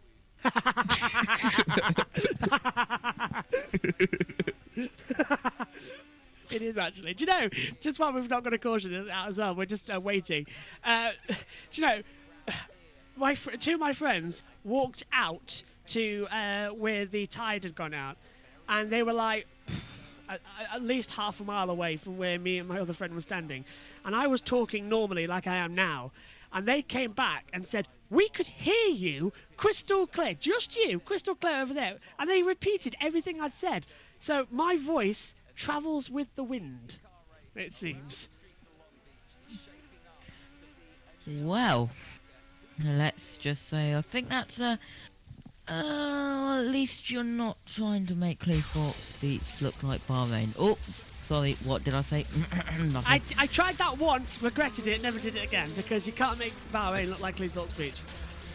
No, I rode a Ferris wheel on Cleethorpes Beach once, and honestly, I think I was close to death at that time. Only time I went to Cleethorpes was when my shoes fell apart at Cadwell Park, and I went to the big Tesco's, and that was way before I It was, yeah. found this community. I was like, no way. It's like, wow. You do actually need, if you're ever in the area, both of you do need to drop by. I keep offering. Come into I the will box. be at Cadwell Park August Bank Holiday weekend. Is there a with race that Zandvoort. weekend? There's something going on. Zandvoort. Oh, Zandvoort. Oh, perfect. Come to the commentary box for the actual race. That'll be fun. No, then we can have 2 other people in the commentary team. Yeah, because that will be qualifying for Superbike. What's it? Oh, perfect. Race still going on, by the way, in the background. It's just was taking a while to kick up. Radio. 17 laps on this set of tires. Copy that. That's the transition point. They're reminding Kirkwood, hey, this is where those softer greens are going to start to fall apart. Yeah, so they want to go another 13 laps on these tyres, but Kirkwood's closed up to Newgarden. The gap now 0.3 of a second. So this is what we were waiting for, Tom. The race lead is approaching, and we're finally up to getting good racing. So they all pitted around lap 20, didn't they? Around lap 20, Yeah. a little bit. Pit lane. Because when after the pit, I Sorry to cut across you. lost time behind him, respect him. After that, Elliot tried to overtake me, and in this moment, touched the car, touched the wall, and broke the front left.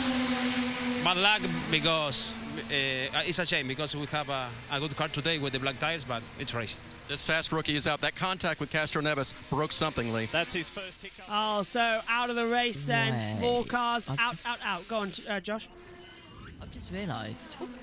August Bank Holiday weekend is Dollington Park Grand Prix. Yes, Grand Prix for British Oh, Touring look at Car. this. Some Hertz diving to the inside of McLaughlin, and he makes the move into turn 1. Brilliant bit there from Hertz. That's what we like to see from the local boy. Getting up there, getting into the fight, and moving up into 4th place.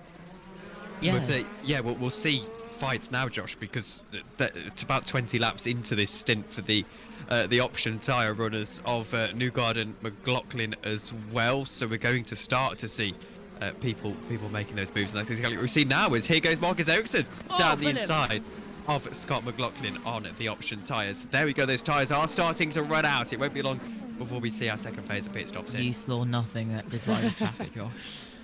Newgarden is on alternate, so is McLaughlin. In fact, let's look at it on the battle camera. We haven't opened that for a while to give us a look here. So, Newgarden, alternate tyres. McLaughlin, same as Power, Rosenquist, Harvey, O'Ward, Rahal, Daly, Stingray Rob, and Pedersen 2, all in there. And they are all waiting to change over. Kirkwood's on the primaries. He can go, realistically, another 13 laps if he pushes it. Who's this? Sorry. Oh, I was on about Kirkwood. He can go another 13 laps. Maybe 12 now. Yes. Yeah, that's probably about right. So they're all, Anyway. yeah, go on. So, yeah, well, we'll have to figure that out then, Josh, and get you into this com box for a session as well. It's Donington Park GP, Yeah, Zandvoort, and Worldwide Technology Raceway for IndyCar. IndyCar's a night race, isn't it? So that's on later in the evening. Yes. Donington Grand Prix. Well, that's 2 live at least, isn't it? 2 out of the 3 live Yeah. for that one, and Zandvoort live. So yeah, that's doable. Yeah, we'll That could work, to be honest, because... Oh, And that's VK. under pressure, through he goes. VK getting the move down. Now is having a swap. Oh my word! Whoa. Just barge yourself out of the way as Lundgaard ran the outside. Oh, that close. And the VK had to jump the curb there, but somehow gets back behind. He didn't get it. Oh, we got a car off the 55. It's Pedersen. Pedersen stopped, and that's at turn 1. Is that going to cause a caution? He's right in the firing line, isn't he, Tom? Yeah, he's right in the firing line. So I think he stalled the car. Caution's going to have to come out.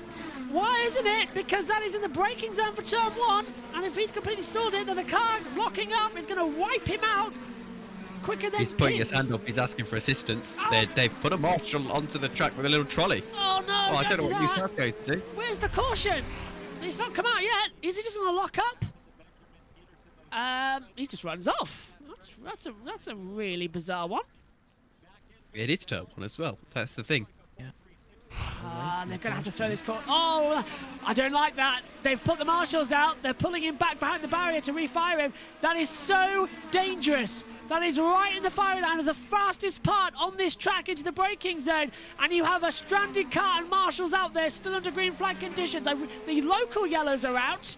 But my goodness me, is that dangerous? I don't like that one bit. If they can keep the race under green, well, they keep it green. But my God, that was a bit. I would not have done that. I would have thrown a caution because that is anything could have happened there. Well, on second thought, they were able to get him close to the barrier very quickly, so the marshals weren't actually in the firing line. I'm a big believer that if we trust drivers with double wave yellows, I mean, keeping out of caution periods is always a positive. And to be honest with you, Lucky, he's cleaned up now. That shouldn't have been a caution in hindsight. Here's Dixon. On now, Kevin. Lots of reason to be frustrated with a fast car, and as Marty mentioned, just lost drive, and I know you don't really know what the issue was, so let's go back to a couple of incidents within the race. The contact with Pato O'Ward that set you back early, how did you see that? I don't know. To me, I haven't seen proper replays of it yet, but that seemed extremely late. Yeah, but it starts way before that. Like, we're already committed to the corner.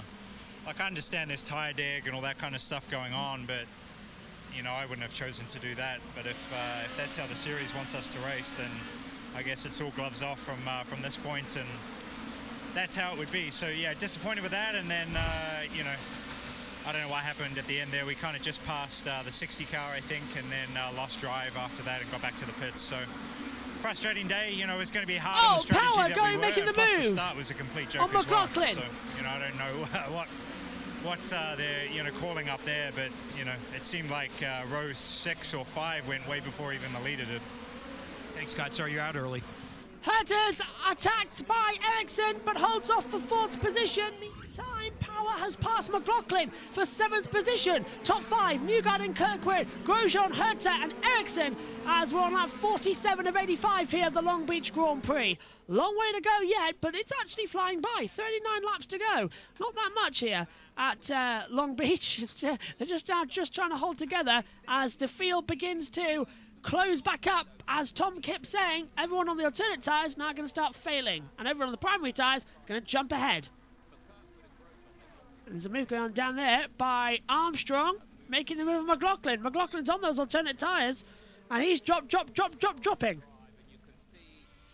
They're not pitting though yet, Tom, are they? I was surprised about this. They're holding on to try and get as much lap out of these reds as they can.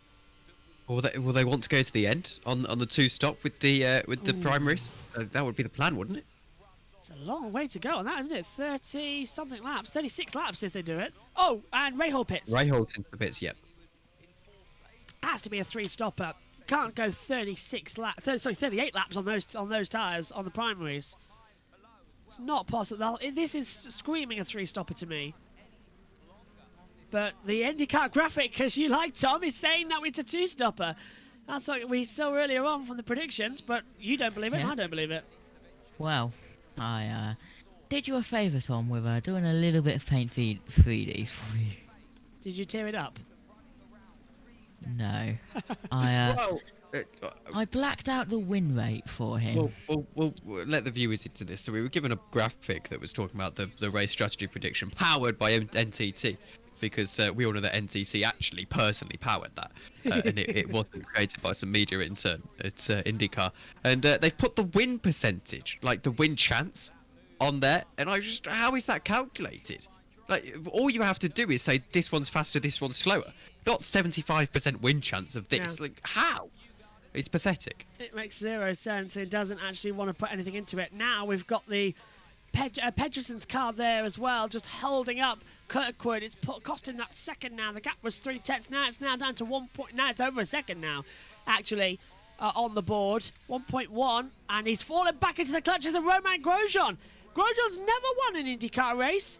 Always had his eye on Long Beach, he said in the past. Is today Romain's day? He's getting closer, and he can time it perfectly. Tom, if Romain wins here, how bananas are we going to go?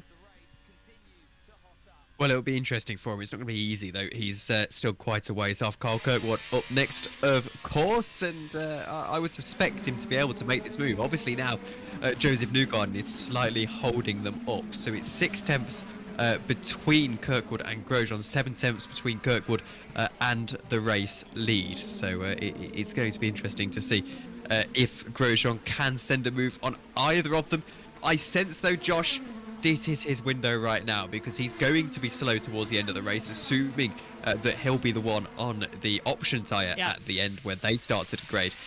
They're basically going through the same periods as each other. They're just doing it slightly different times, as Rinus VK off of the primaries that's coming to the pits. Yeah, so he's going to go on alternate tyres then to the end of the race. He's on a more stop race strategy, so he'll be on a 3-stopper, 50 of 85, with 36 to go. And look at that, Kirkwood's got right back up to the back of Newgarden, but Grosjean's there too, so they're both going to push as hard as they can. Three-way fight then for the lead of the race here at the Acura Grand Prix of Long Beach. Into the braking zone. Too far back. Don't think Kirkwood's going to use any of his push to pass either. He's got 134 seconds left. Newgarden has used 118, so he's using some out of the braking zone now to try and take it down. 35 to go. Just listening How in. long to go now in this race? That's all, is there? Oh, what's this a replay of? This is McLaughlin getting passed by Alex Palou, and there's a touch between them. As Palou chops the front off there of McLaughlin. I feel a bit sorry for Alex Palou. He hasn't really had a great weekend so far, but at least he's into P10. He's struggled a lot as well. Tom's analysing something, I can tell, as he comes through, as Ericsson comes in and gets past. Is this repassing Herta? Oh, he's locked up! Oh, and Herta goes straight back through. So switcheroo at turn number 1 to come into it. No, I wasn't analysing everything. I was sort of, I don't know, I'm half asleep, Josh. This is horrendous. Yeah, I've got 1,000 words to write about the Spanish Armada after this, so I'm excited for that. I dated someone once who looked like Queen Elizabeth I. The jokes about the Spanish Armada was absolutely insane.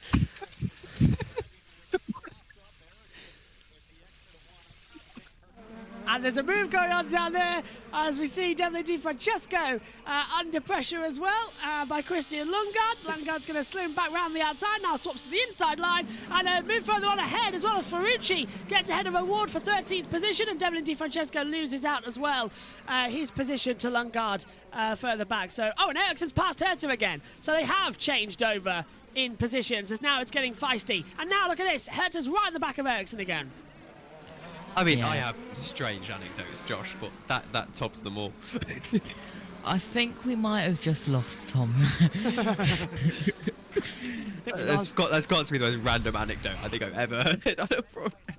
Here's how Ericsson got through, this time down at turn number 1, not locking up and making the move stick. And Herta tried to look for the cutback but didn't get the move stick. It was true, I did. And the jokes about the Spanish Armada was absolutely hilarious. And I still get the mother-in-law jokes to this day.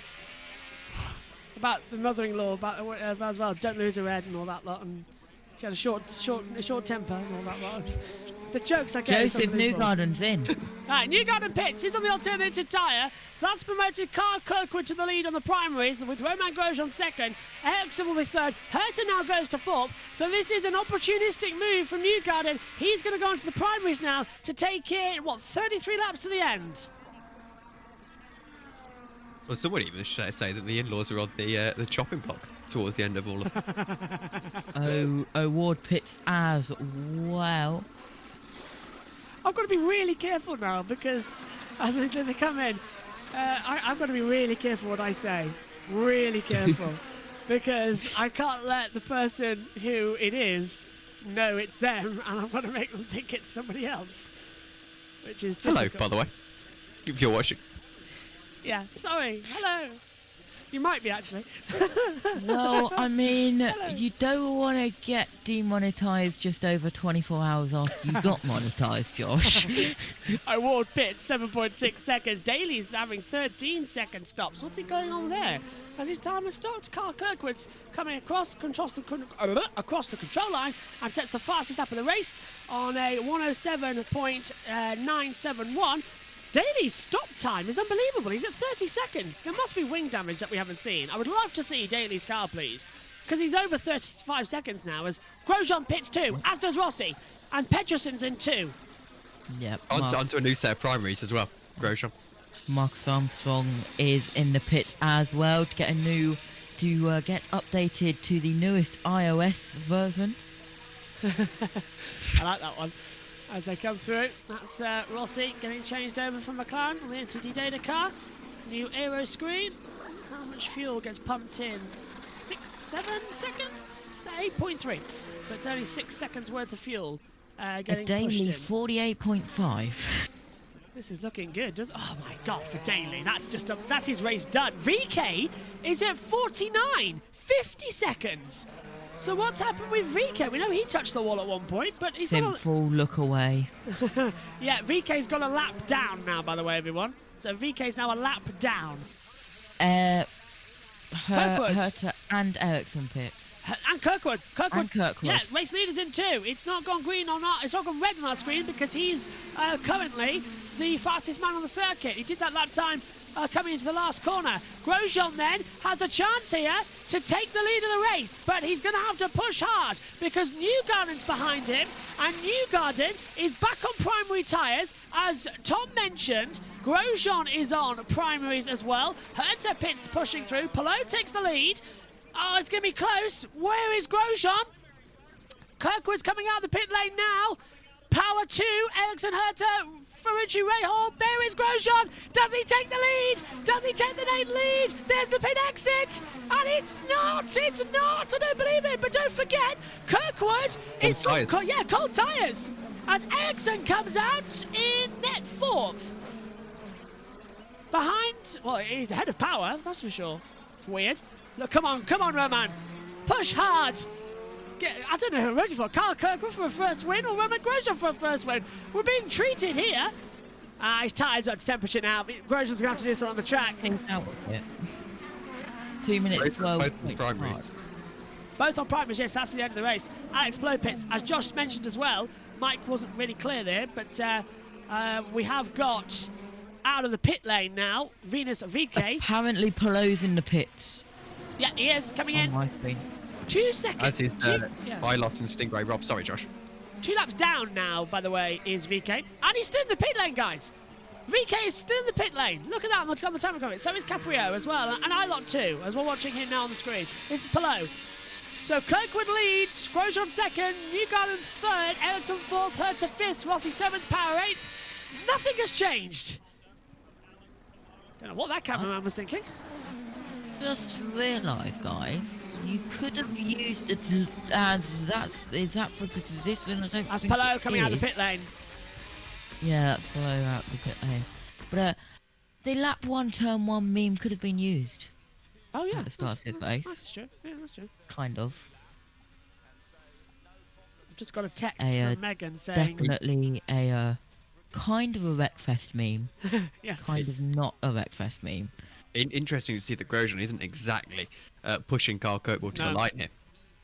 Well, and also, last time you said that Grosjean could win, what happened? He crashed. At this race as well, as Palou's on cold tyres, going to get swallowed by the number 7 of Alexander Rossi. Does the cutback. My God, Palou nearly in the wall, and Rossi skimpers now side by side on the run towards turn 10.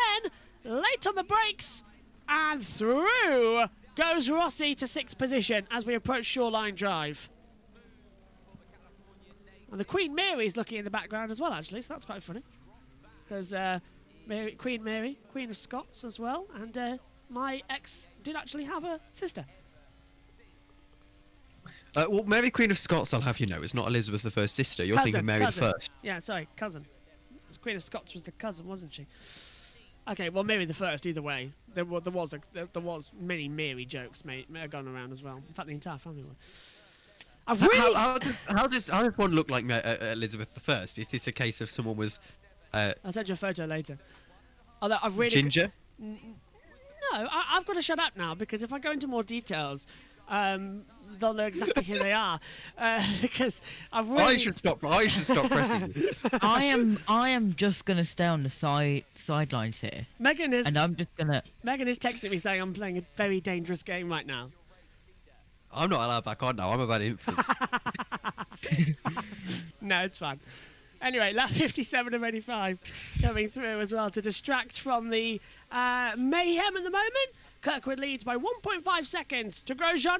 And then Newgarden third, Ericsson fourth, Herta in fifth position as well. Can't keep going through my entire dating history because everyone will know who, not everyone on the viewers, but everybody who have dated will know who I'm talking about. This way, it's leaving a little bit mysterious if they do ever find this as well, which could be something. I'm going to shut up now. Megan is literally telling me to stop talking, so that's a new one. Anyway. Here we go. I've doxed myself this stream, and you've dug yourself a hole. So. Josh? Normally it's you telling Megan to be quiet. That's how the tables have turned. To be fair, over the last couple, it's been me telling Megan to get to the commentary box before the lights go out. So she managed it today. She did manage it today, though, thankfully. As they come through, just watching now. VK's still in the pit lane. Do you think maybe VK's out, Josh? I think VK is out. You know, I can't see him anywhere on the board. I've looked everywhere. VK is out of the race. That is 100% for sure. So I do apologise to Synthel, who is now switched off and gone to bed as it's 3 minutes to 11 over there in I mean, we Netherlands. have lost a viewer, so I think that might have been simple, let's be honest. It's the algorithm playing against us. Aren't we up directly against NASCAR as well? Yes. Yeah. NASCAR started like half an hour before this did. Yeah, see, that's the Well, problem. I mean, I've got the remote, I can change over and have a look at what that's on. But I won't spoil anything, don't worry. Who's commentating? I apologise. I watched the 10 minutes of the NASCAR dirt race highlights the other day. And 124 to go. Yeah. Okay, so they've started a long time ago. I agree with you, Tom. One of my main complaints on the Grid Network's Hot or Not section on Grid Tonight was the fact that it's a dirt race, but by halfway through, we were racing on tarmac again with a bit of mud on the side. It's not a dirt race, is it? A dirt race, dirt tyres, proper sand, get us on Daytona Beach. That's they're not even. They weren't even. And the race itself is boring because you want to stay on the tarmac line. Yeah, it's ridiculous. It doesn't. You could, with Grid Tonight, imagine if they just bring in the Top Gear tonight on Grid Tonight. Do you know, I'm gonna say to Kobe, can we start doing that? Oh, side by side, this is Marcus Ericsson on the inside for third position, getting ahead of Newgarden down to turn one. Marcus, the Indy 500 champion of 2022, on a roll here, getting back up into third place. Don't know, but I want a hot chocolate because this race is kind of making me fall asleep. But he's on it. That's a good shout, actually. I got a new tub of salted caramel hot chocolate downstairs. So. Fun fact, salted caramel makes me sneeze. Does it? It does. Don't know why. It always does. Well, I will let you know that if I do come to the comms box, I will not bring any salted caramel with me because I am a salted caramel lover. I would not be on this world if there was no salted caramel. Let me just say that.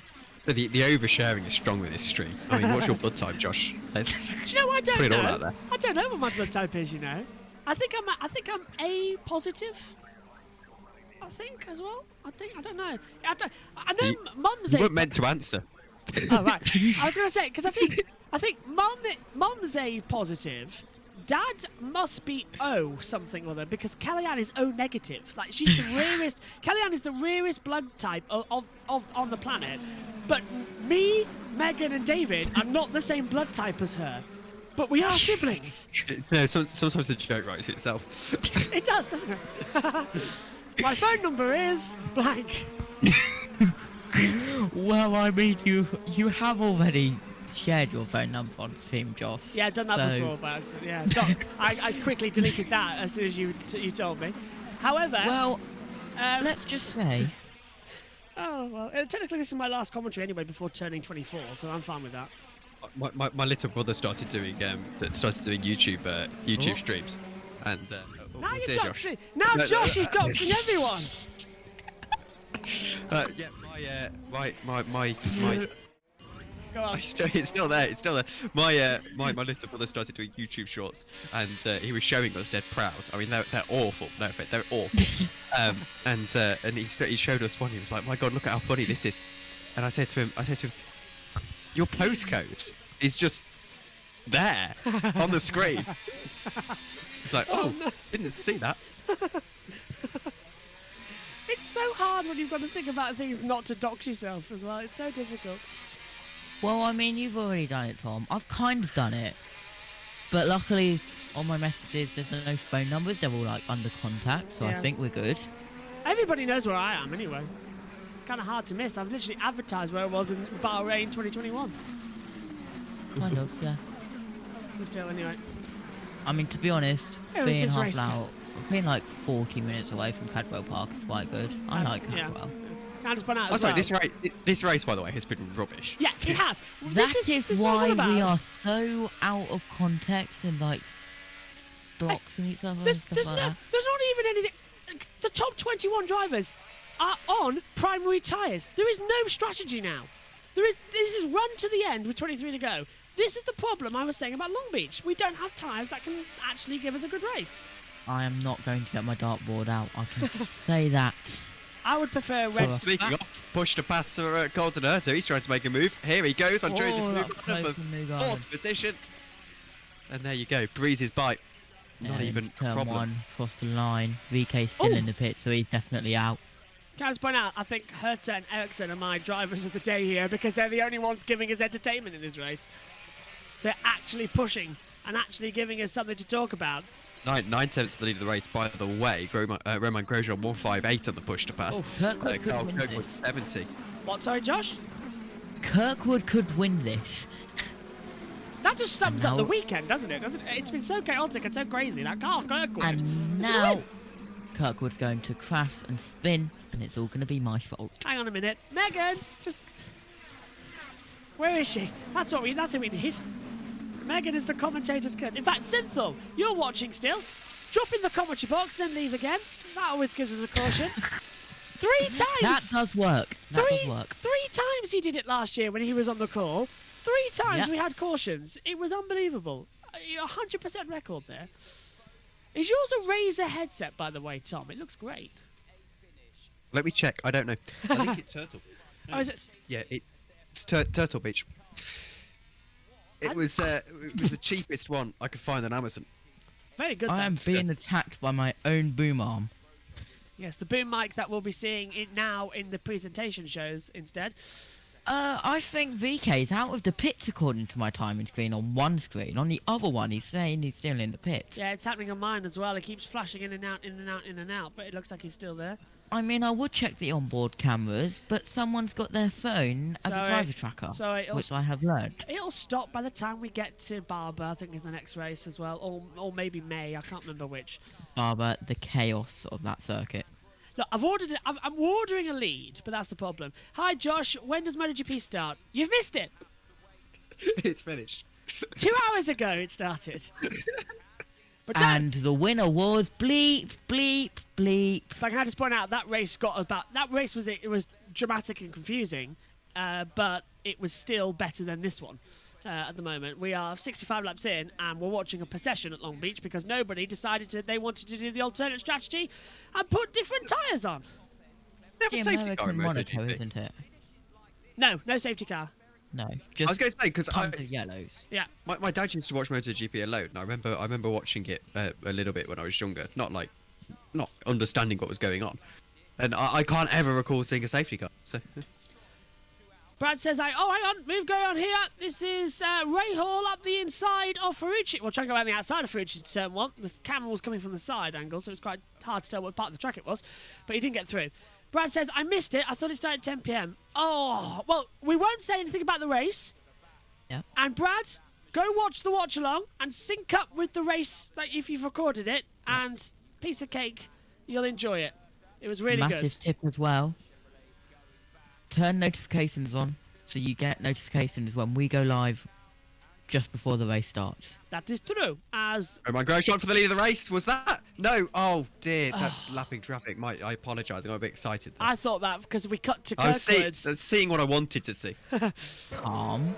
Not yet. Calm. He's only 1.4 seconds back, and here, Tom, this will make you excited. Carl Kirkwood pushed to pass, 57 seconds. Romain Grosjean, 154 seconds. Yeah, Kirkwood's been using smooth push to pass. It was 70 a few moments ago. Well, there's the moment that was last year's victory circle with Marcus Ericsson being the winner. And then, of course, last time out, that was actually race 1, wasn't it? Back at St. Petersburg. Race 2 with Newgarden taking it through. I hope I'm right there. Now coming in on board. Can Romain Grosjean take it? Do IndyCar race on twisty circuits because they're about a minute slower than F1? Oh, God! Pilar on the inside of Newgarden for 5th place and a little bit of contact between the two. And Newgarden jumped out of the way that quickly. Yeah, also about Moto2, I am sad about Jake Dixon. I'm annoyed with Jake Dixon. A reputation of a crasher. And it just annoys me. He's got so much pace and can be a world champion, but he just keeps crashing. Followed Jake Dixon through his whole British Superbike career. So excited about him going up to Moto2. Poof. Yeah, not going well, is it? Do IndyCar race on twisty circuits because they're about a minute slower than F1? No. This is the street circuit Long Beach, but usually we race at anything. We've got road courses, we've got ovals, and we've got, of course, the big Indy 500 and street tracks. And then we've got Barber, which is very twisty as well. To extend that, though, you find there's a little bit of contact between Newgarden and the 10 car of Alex Palou. All okay, though. Neither of them having any major problem with them there. Grosjean did touch... Yeah. Taps the wall slightly. Do you know, I thought I saw that.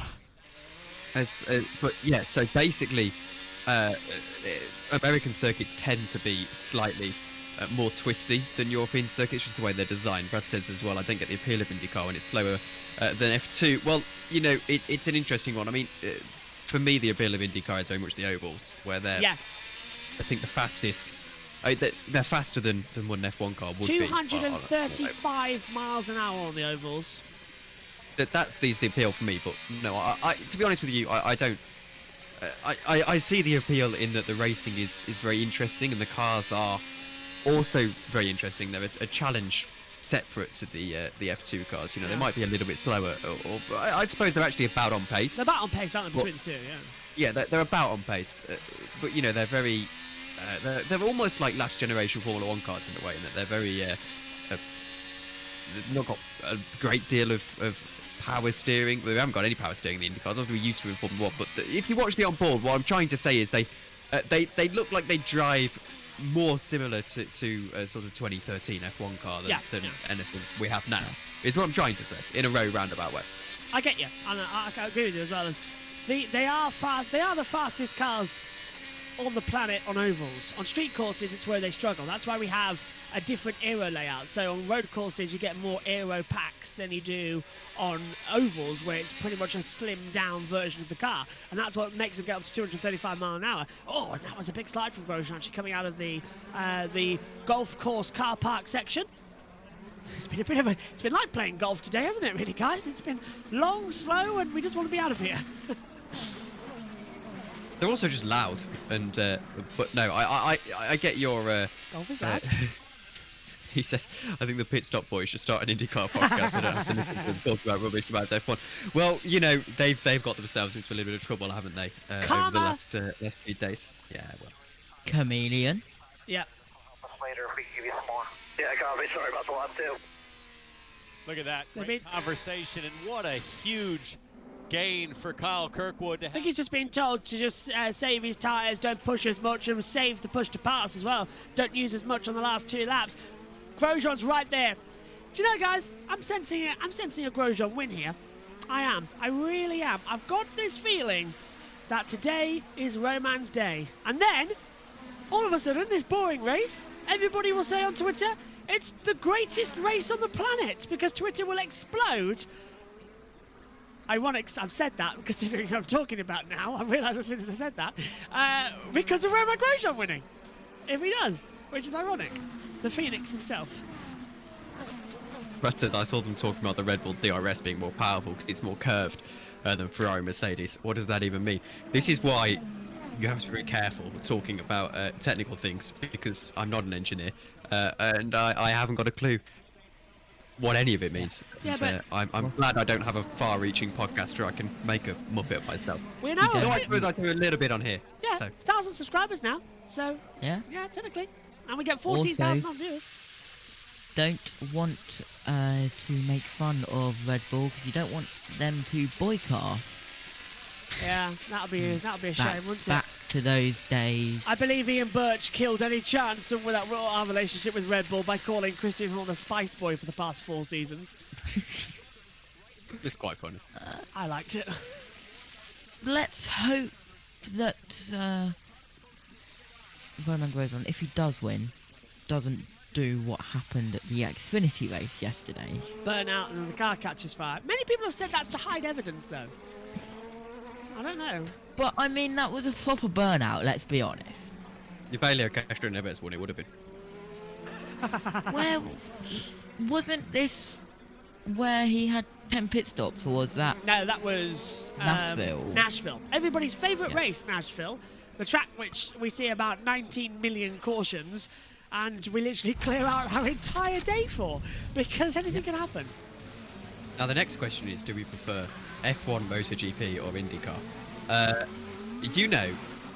I don't watch MotoGP, so I can't tell you, to be honest. I was thinking about this question earlier on, and I thought about it as what gets us the most views, and I would say immediately MotoGP. Biggest views we've had is MotoGP, but Formula 1 this year, we've had thousands of viewers on that.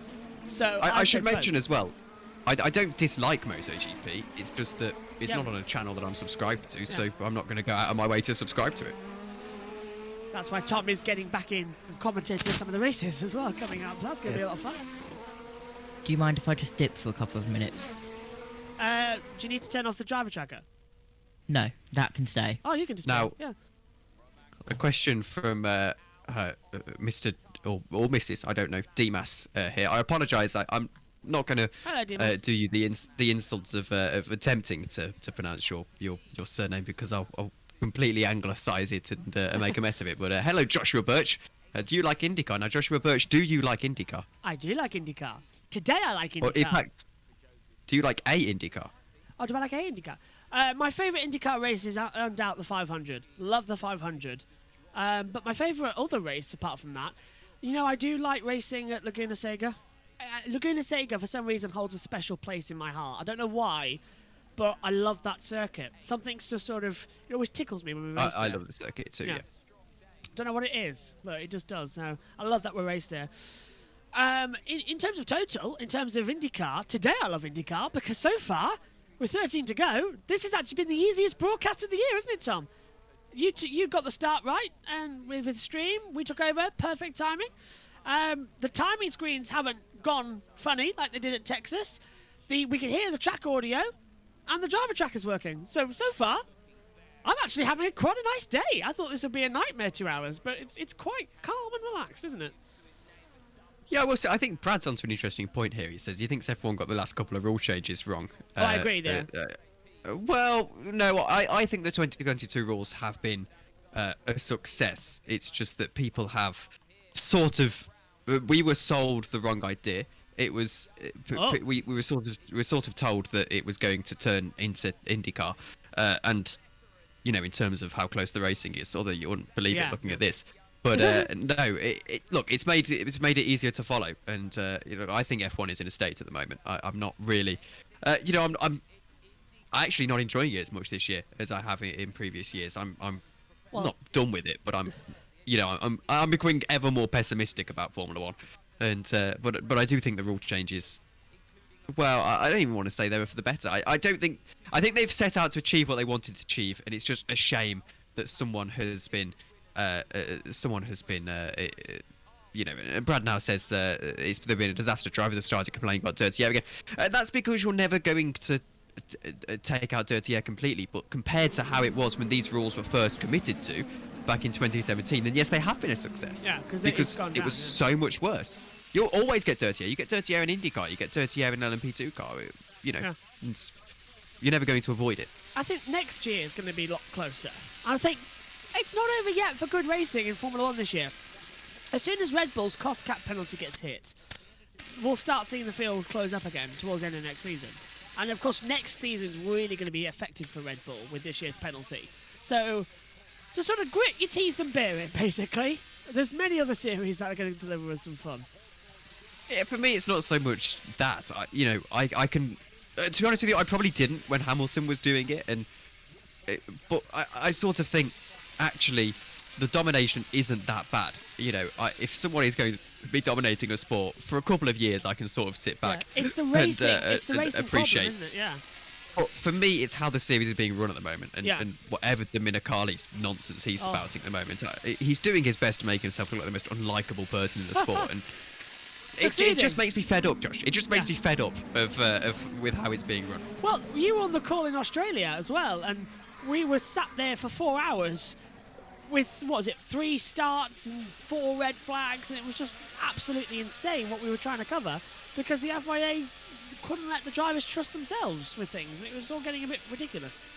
17 red flags so far in the 2020s is more than in the 80s, 90s and noughties combined. You can check me on the stat. It's something like that. Basically, the point of the stat is that there's more red flags now. Yeah. And a lot of people are saying, well, most of that obviously is to do with the fact that we're now more safety conscious than we were back then. But I don't think it's quite that explains how many more red flags we've got, because a lot of these red flags are being caused by the fact that we're being you can take the cynical route and say we're trying to make the show entertaining, or you can take the perhaps a little more conservative route and say we're just being too safe. And either way, I don't think it's a good thing for the sport. We had gravel on the track, and then we had Magnussen's metal on the track. Were both a red flag situation back in Australia? Yeah, I don't think.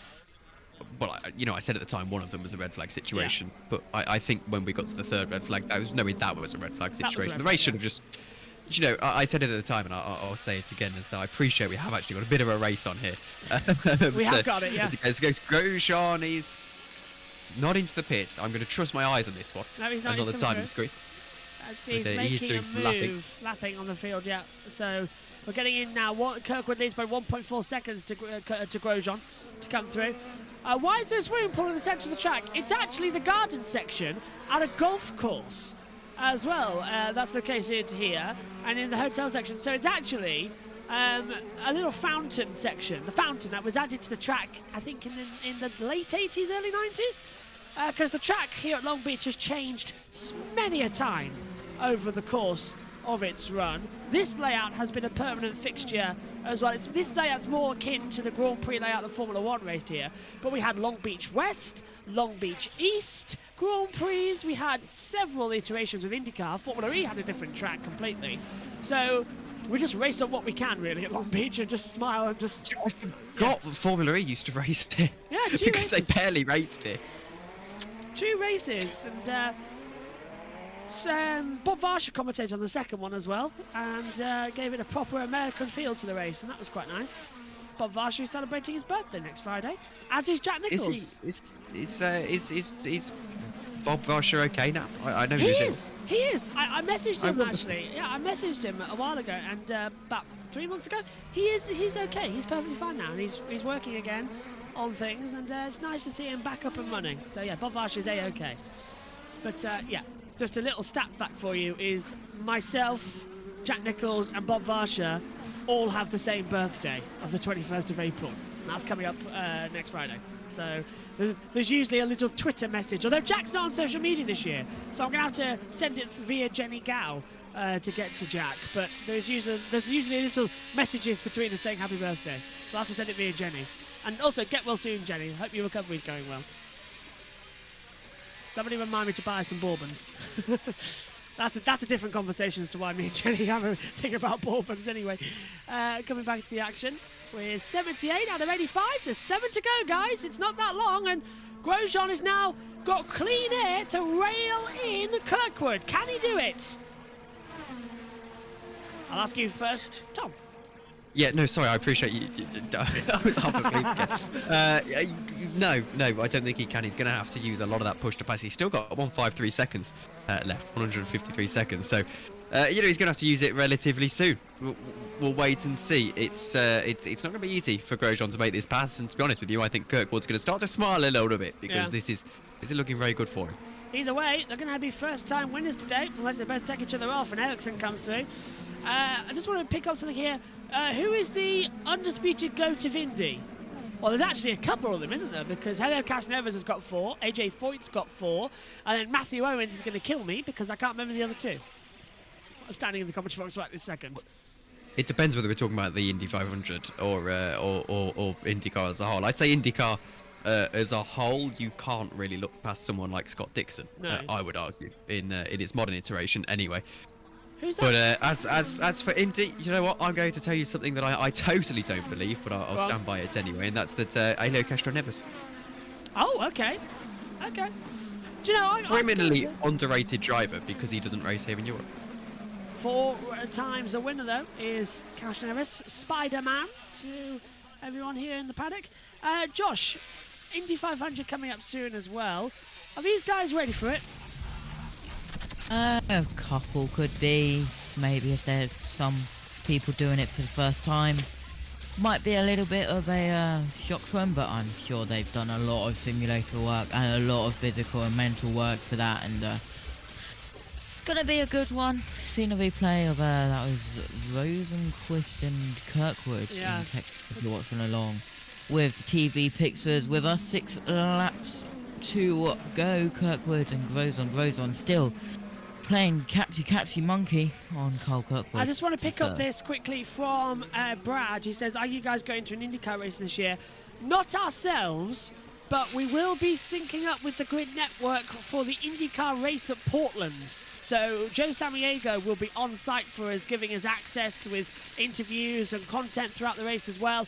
And I'll be joined in the commentary box, presumably again, by Ben Schneider and Kobe Lambeth.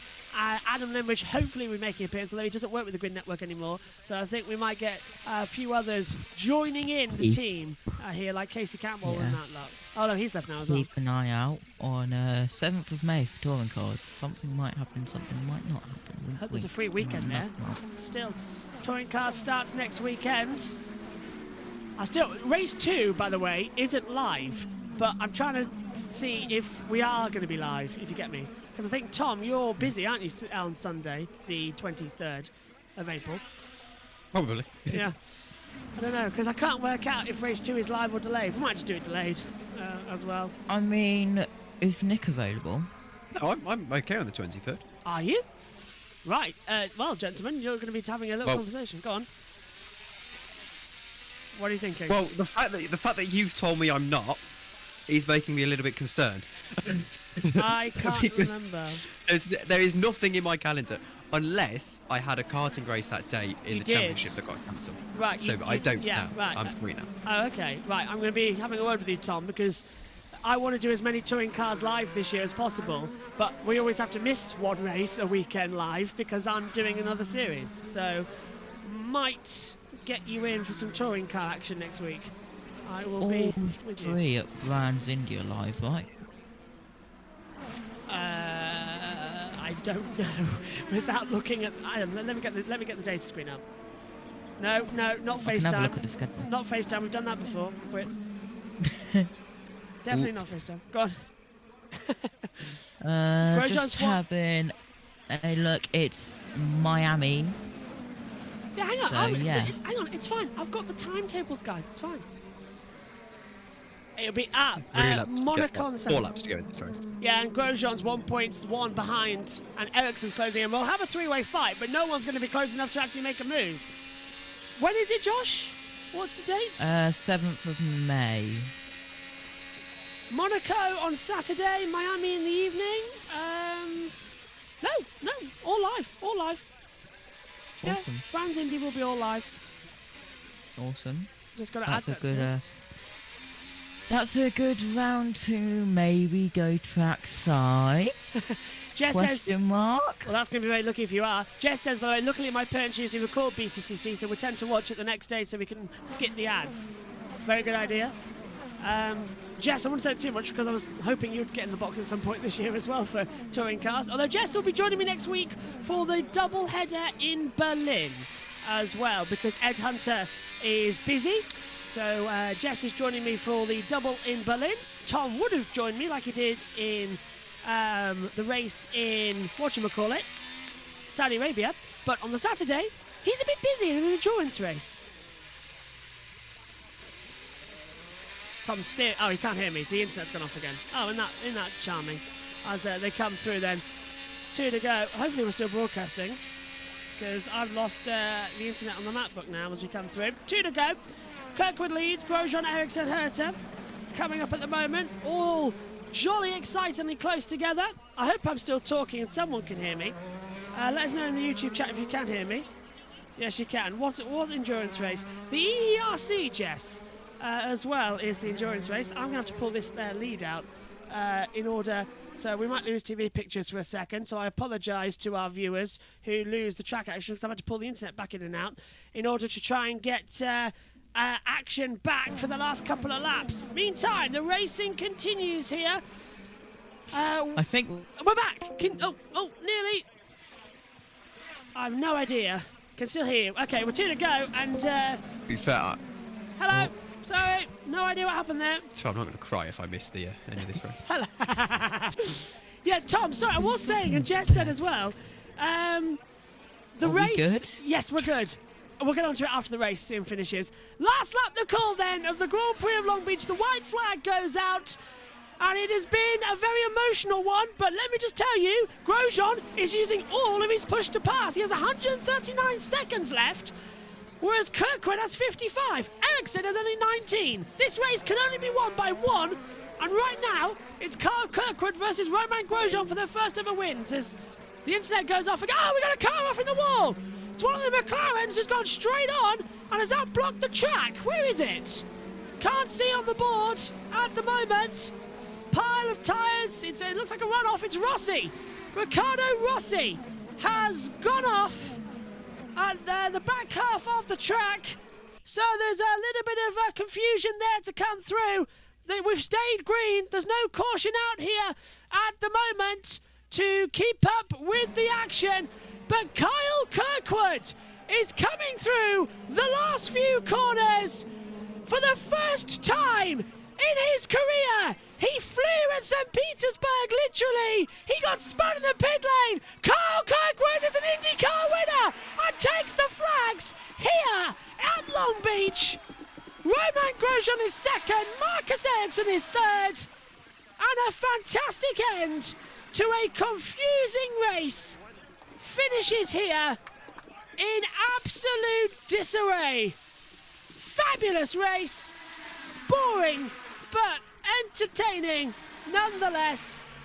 And Tom put the curse on it that he did lose the end of the race because Discord crashed right at the end. Carl Kirkwood wins, Romain Grosjean second, Marcus Ericsson third, Colton Herta fourth, Alex Palou fifth, Will Power sixth, Felix Rosenquist seventh, Marcus Armstrong is eighth, Joseph Newgarden ninth, Scott McLaughlin is in 10th position. Well, I'm going to blame you for that, Tom. Because you literally said, as we get the boys back, if this loads up, you literally said, I don't mind if we miss the end of this race. Yeah, that was a hot mic moment actually, because I didn't think you could hear us. Good job I didn't say anything bad. Samba time here at Long Beach. It's Carl Kirkwood victorious. Oh, they've shut the beat off. Okay, never mind. So Carl Kirkwood wins for the first time. Reactions, Tom? What do you think of that? The attack just never came from Romain Grosjean. I think it's disappointing, really. I think he just wanted to get points on the board. At the end of the day, they are two Andretti cars, obviously, so there's a little bit of team orders there. But, you know, at the end of the day, the attack just never came, and you can't really blame him. He needed to get some points onto the board, and you know, second isn't too bad for him. But Carl Kirkwood would be over the moon with that. I think, Josh, we've commentated on IndyCar now as well with Carl Kirkwood's career so far. I think we've done them all, actually. And he's been up and down a lot. But this weekend, pole position, lights out. Well, green flag to checkered flag. He's dominated and he's done really, really well. Really proud of him. What about you? Yeah, it was, as the women say, very good, very nice.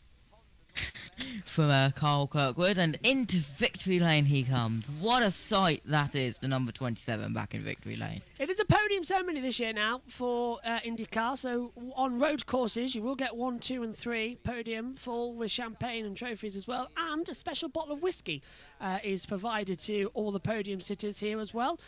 Very nice whiskey, which I've been told is aged by 10 years, so it's a very nice rich whiskey coming. That'll get consumed. Tom, You're not getting any. you're not. No, you're too young. So you actually. No, Tom. you're not, Josh. No, I can drink. I'm fine. I'll be having a couple. I think I need one. I mean, if today. you want to travel halfway across the world to get it, I'm not stopping you. I'm currently the only person in this commentary box who can legally drink in every single country that we have a race at, so I'm just taking that. You can't legally drink in Saudi Arabia. Okay, that's only because you can't drink in Saudi Arabia like that. Okay, so that's a technicality. Technically, you can in certain authorised parts, but ignore that. Yeah, that's a technicality. Oh, Roman giving a big congratulations there yesterday when Carl Kirkwood took pole. Okay, Tom, just coming to you quickly. What I was going to say was, as I take a quick seat, what I was going to say was, next Saturday you've got the endurance race for the ERC eSport Championship, round 2 of the season. Have you gone again? Every single time, honestly, every single time I come to talk to Tom about this, it disappears. Oh, I feel good in the background, like sugar and spice. Definitely a situation they want to take it to. I think the laptop just wants to say goodnight, Vienna. Ever since I opened up Microsoft Word, maybe that's playing a factor in it as well. First ever career win, though, coming the way for Carl Kirkwood. Let's hear from him down pit road. This is amazing, man. Oh my gosh. What a day. The calmest day I've had in 2 years. Oh, we've lost the radio. It'll come back to us. There was some traffic there and fell back, but we kept our... Oh, no. They've all gone now. They're literally all gone. Pissed off, to be honest, and came out with a win at Long Beach. You told me yesterday when you won the pole, I knew this moment would come. Did you know this moment would come, because a win is way different? I was so happy with just the pole yesterday, but this is... I'm over the moon right now. Man, this is incredible. For the whole team, for everyone, for Auto Nation, Honda, we had a stellar day as a... Well, we're hoping that this radio is going to stay with us, but we're now losing the connections right at the end of the race. Oh, we're back. P4. Incredible day. Oh my gosh. What went through your mind when you crossed the checkered flag? So many moments go to getting here, Kyle. What went through your mind? I just had a moment of relaxation, to be honest. I was just like, finally, we've. It's not really finally because we're only 3 races in, to be honest, but it felt like it for me. I felt like I needed this win, and we got it today, and a moment of relief, no doubt. And I can't thank the team enough, man. Brian did a fantastic job with strategy. My engineer, Jeremy, we didn't touch anything from qualifying. The car has been the same the entire time, so it's hats off to the Andretti crew. Hey, speaking of Brian Herter, real quick, he told you on the cool-down lap, take a moment, look at everything, soak it in. Did you do that? Nearly put me in tears, yeah. It was a really cool moment, no doubt. All right, Kyle Kirkwood, a winner on the IndyCar Series, Dave. What a place to get it, too, Long Beach. It's a great place, Marty, and a good place to finish second, but I'm wondering if your emotions are mixed. Your teammate won, but you finished in P2. No, it's awesome for Kyle. I'm very happy for him. Obviously, I wish I was in his position right now, but he drove a hell of a race like a champ and the whole weekend, so he deserved that. We tried everything we could on our end, but it was not easy. It was a fuel situation, so couldn't really attack. And I think the car could have been a touch better here and there, but yeah, it's good to be in P2, and we're on the highs now. When you went to pit lane a lap before him, did you start doing the math and go, I don't know if this is going to work out? Yeah, I knew it wasn't going to work out. And I was trying to go 1 lap longer than him, but I think to protect the team, that was the smart thing to do. So we first and second, that's more important than anything for us. So yeah, I wish it was the other way around, but as I say, Kyle deserved it this weekend. And how frustrating is it for a driver in the NTT IndyCar Series to have 153 push to pass seconds and not be able to use most of them? Oh man, tell me about it. I pressed the button twice in the whole race until the last lap. 188 left on the last lap. I was like, that's tough, but it is what it is. Fuel race, so I should have used it earlier. Romain, your team owner, Michael Andretti, came over to you and said, very smart race. What does that mean to you? That means that I didn't try to attack, didn't try to go for cat, didn't try to go for win. I just stay out of trouble, and we did what we had to do. So it was not easy for saving that much fuel for that long. Having Newgarden felt behind us, and it was the same situation. So we did a good job, and I'm happy for Honda, happy for DHL, and all the sponsors. But generally, more happy for me as well. Seems like the win may be just around the corner, Marty, and maybe even a championship with smart days like today. Let's chat with a very happy team owner, Michael Andretti. Boy, you've had your eye and you've locked this kid in a long time ago. Did you know this moment was coming eventually, Michael? I felt it for sure. Like I said, he's the real deal. We knew it a long time ago when he won the championship for us in the Indy Next Series, and we knew it was something special. And yeah, he's really doing us proud. I'm just proud of the whole team, really. I mean, we did a great job across the board on all the cars, and I'm so happy for everybody that worked really hard over the winter and to get us, back up front, and also to finally crack it and not have the bad luck we had at the first two races. So it was definitely big, and so happy for Auto Nation to get a win with us, and also DHL to be right there. So couldn't be a better day right now. Yeah, Kyle was emotional when I asked him about soaking in the moment. You know that moment here. Your first win, your last win came here at Long Beach. So what does it mean to get that first win at such a special place like this? Actually, it really makes it extra special doing it here at a place like Long Beach. It's such a huge event, an iconic event, and it was always special. It'll always be special to him, I can assure you. After the start to the season, how badly did this organization need not only a win, but a good day with 1, 2, and 4?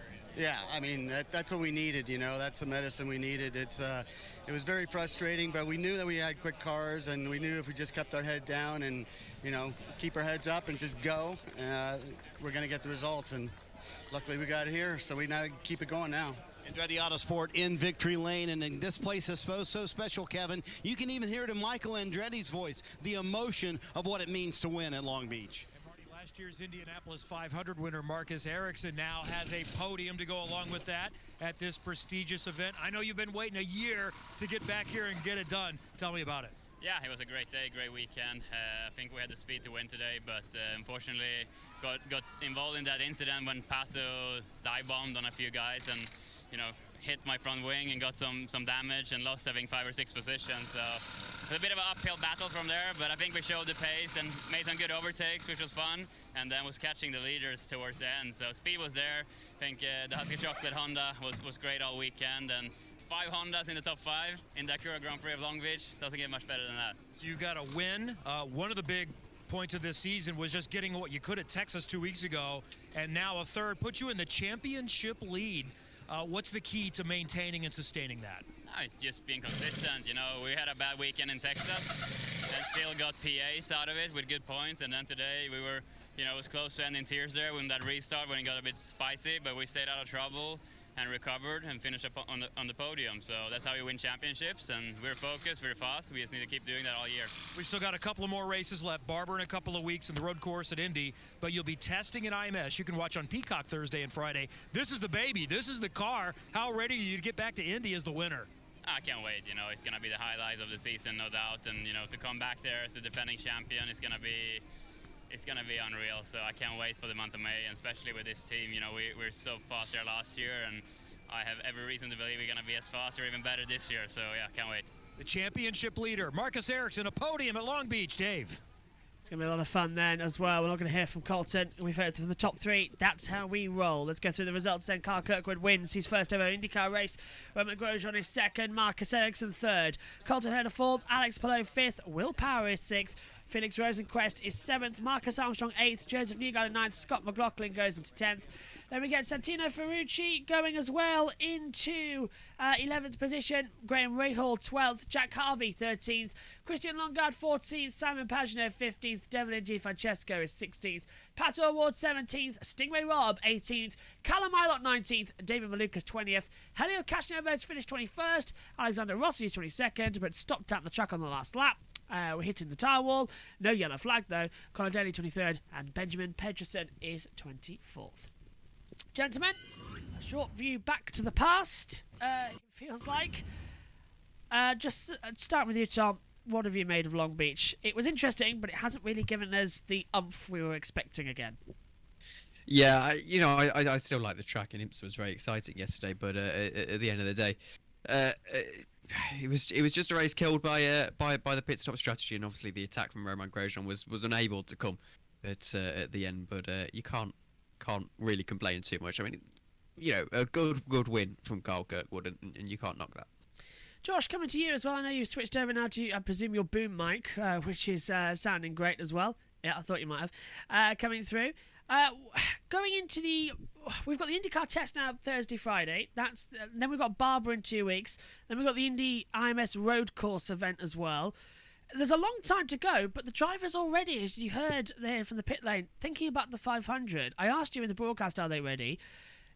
Romain Grosjean has just sort of had a beta test if he can follow team orders. He's done it now for Carl Kirkwood. If the situation's reversed, will Carl Kirkwood help Grosjean win the 500? Or is it an all-out, just anybody can win it, and we'll just see how it goes? I mean... Oh, we can't hear you. I mean, possibly it could happen. It could not happen. But then it could happen. But anybody and everybody wants to win the Indy 500, so it could start off like... I think that's the wrong way round. I think your mic's the wrong way round on the holder. On the wrong way around.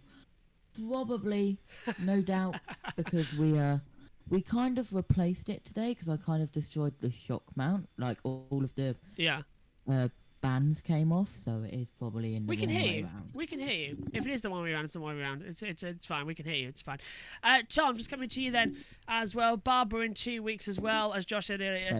That's better. A twisty road course there. Are we expecting a lot of excitement, or is it going to be another slow processional race? We were commentating that race together last year, actually, with the giant spider part. Wasn't that much fun? Yes. Well, I commentate on an esports series in Ford Mustangs, and they race at Barber, and I have to say it produces all right racing in those cars, but not really IndyCar wise. I've not been convinced in the race at Barber I've seen in the past, but regardless, I appreciate we're trying to toe the party line here. So no, I'm very excited, Josh. I can't wait for them. Okay, tell us how you really feel in a whatever is monetized version when we get to it as well as we have to start doing more shows around the paddock. Okay, the podium's taking forever, and I appreciate we're all tired, so let's just end it there as well. My thanks to Tom for calling the start and hosting the pre-show. As always, it is an honour for you to give it your time, Tom, and thank you very much, and hopefully we'll get you on a permanent race. Sounds like maybe from race 2 at British Touring Cars. If we can sort that out, we'll talk tomorrow. Let's sleep today. Josh, thank you very much again for the driver tracker and everything, and hopefully we can both stand you down in 2 weeks' time, and we can get everything sorted, and you can have an Indy race off and not always needed around. Although Josh will probably be needed, just saying. What's going on with my mic? There we go. It's quit. Yeah, I will always be around. Probably weekend of Indy, Barber. There might be a meme coming out from my desk. Might be planning something, because I am known as the producer. You are? Right. And what do producers have? They have their own personalised mug with the logo on, don't they? You've got just do it, yeah. You are basically the producer. You get us all where we need to be.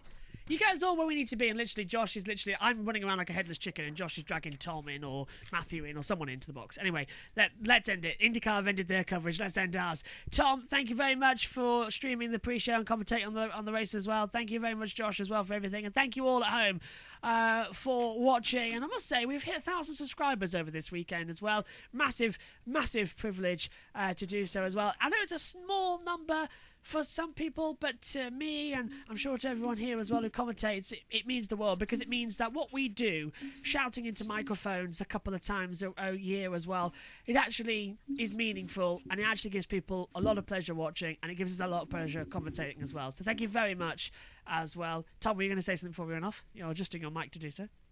No, I was just adjusting my mic because all right. Okay, well, thank you, Tom. Thank you, Josh. Thank you all at home. Crazy weekend in the Americas with MotoGP and IndyCar. Join us tomorrow night, though, where we will stream the Moto2 and Moto3 races as well. They've all been recorded and edited, and we'll get along with the watch-alongs there. Full races, as always. Then on Thursday and Friday, you can watch on Sky F1 as well the IndyCar testing. We'll see what we do with that, whether we can stick it on somewhere with some IMS radio coverage as well, so that you can listen to it. And of course, next Saturday, Sunday, it's the double in Berlin for the Formula E. We'll be live with that, and it kickstarts as well the Quick Fit British Touring Car Championship from Donington Park. It's going to be a great weekend next week. It's also my birthday on Friday. So thank you very much, everybody. We'll see you next time. Bye-bye.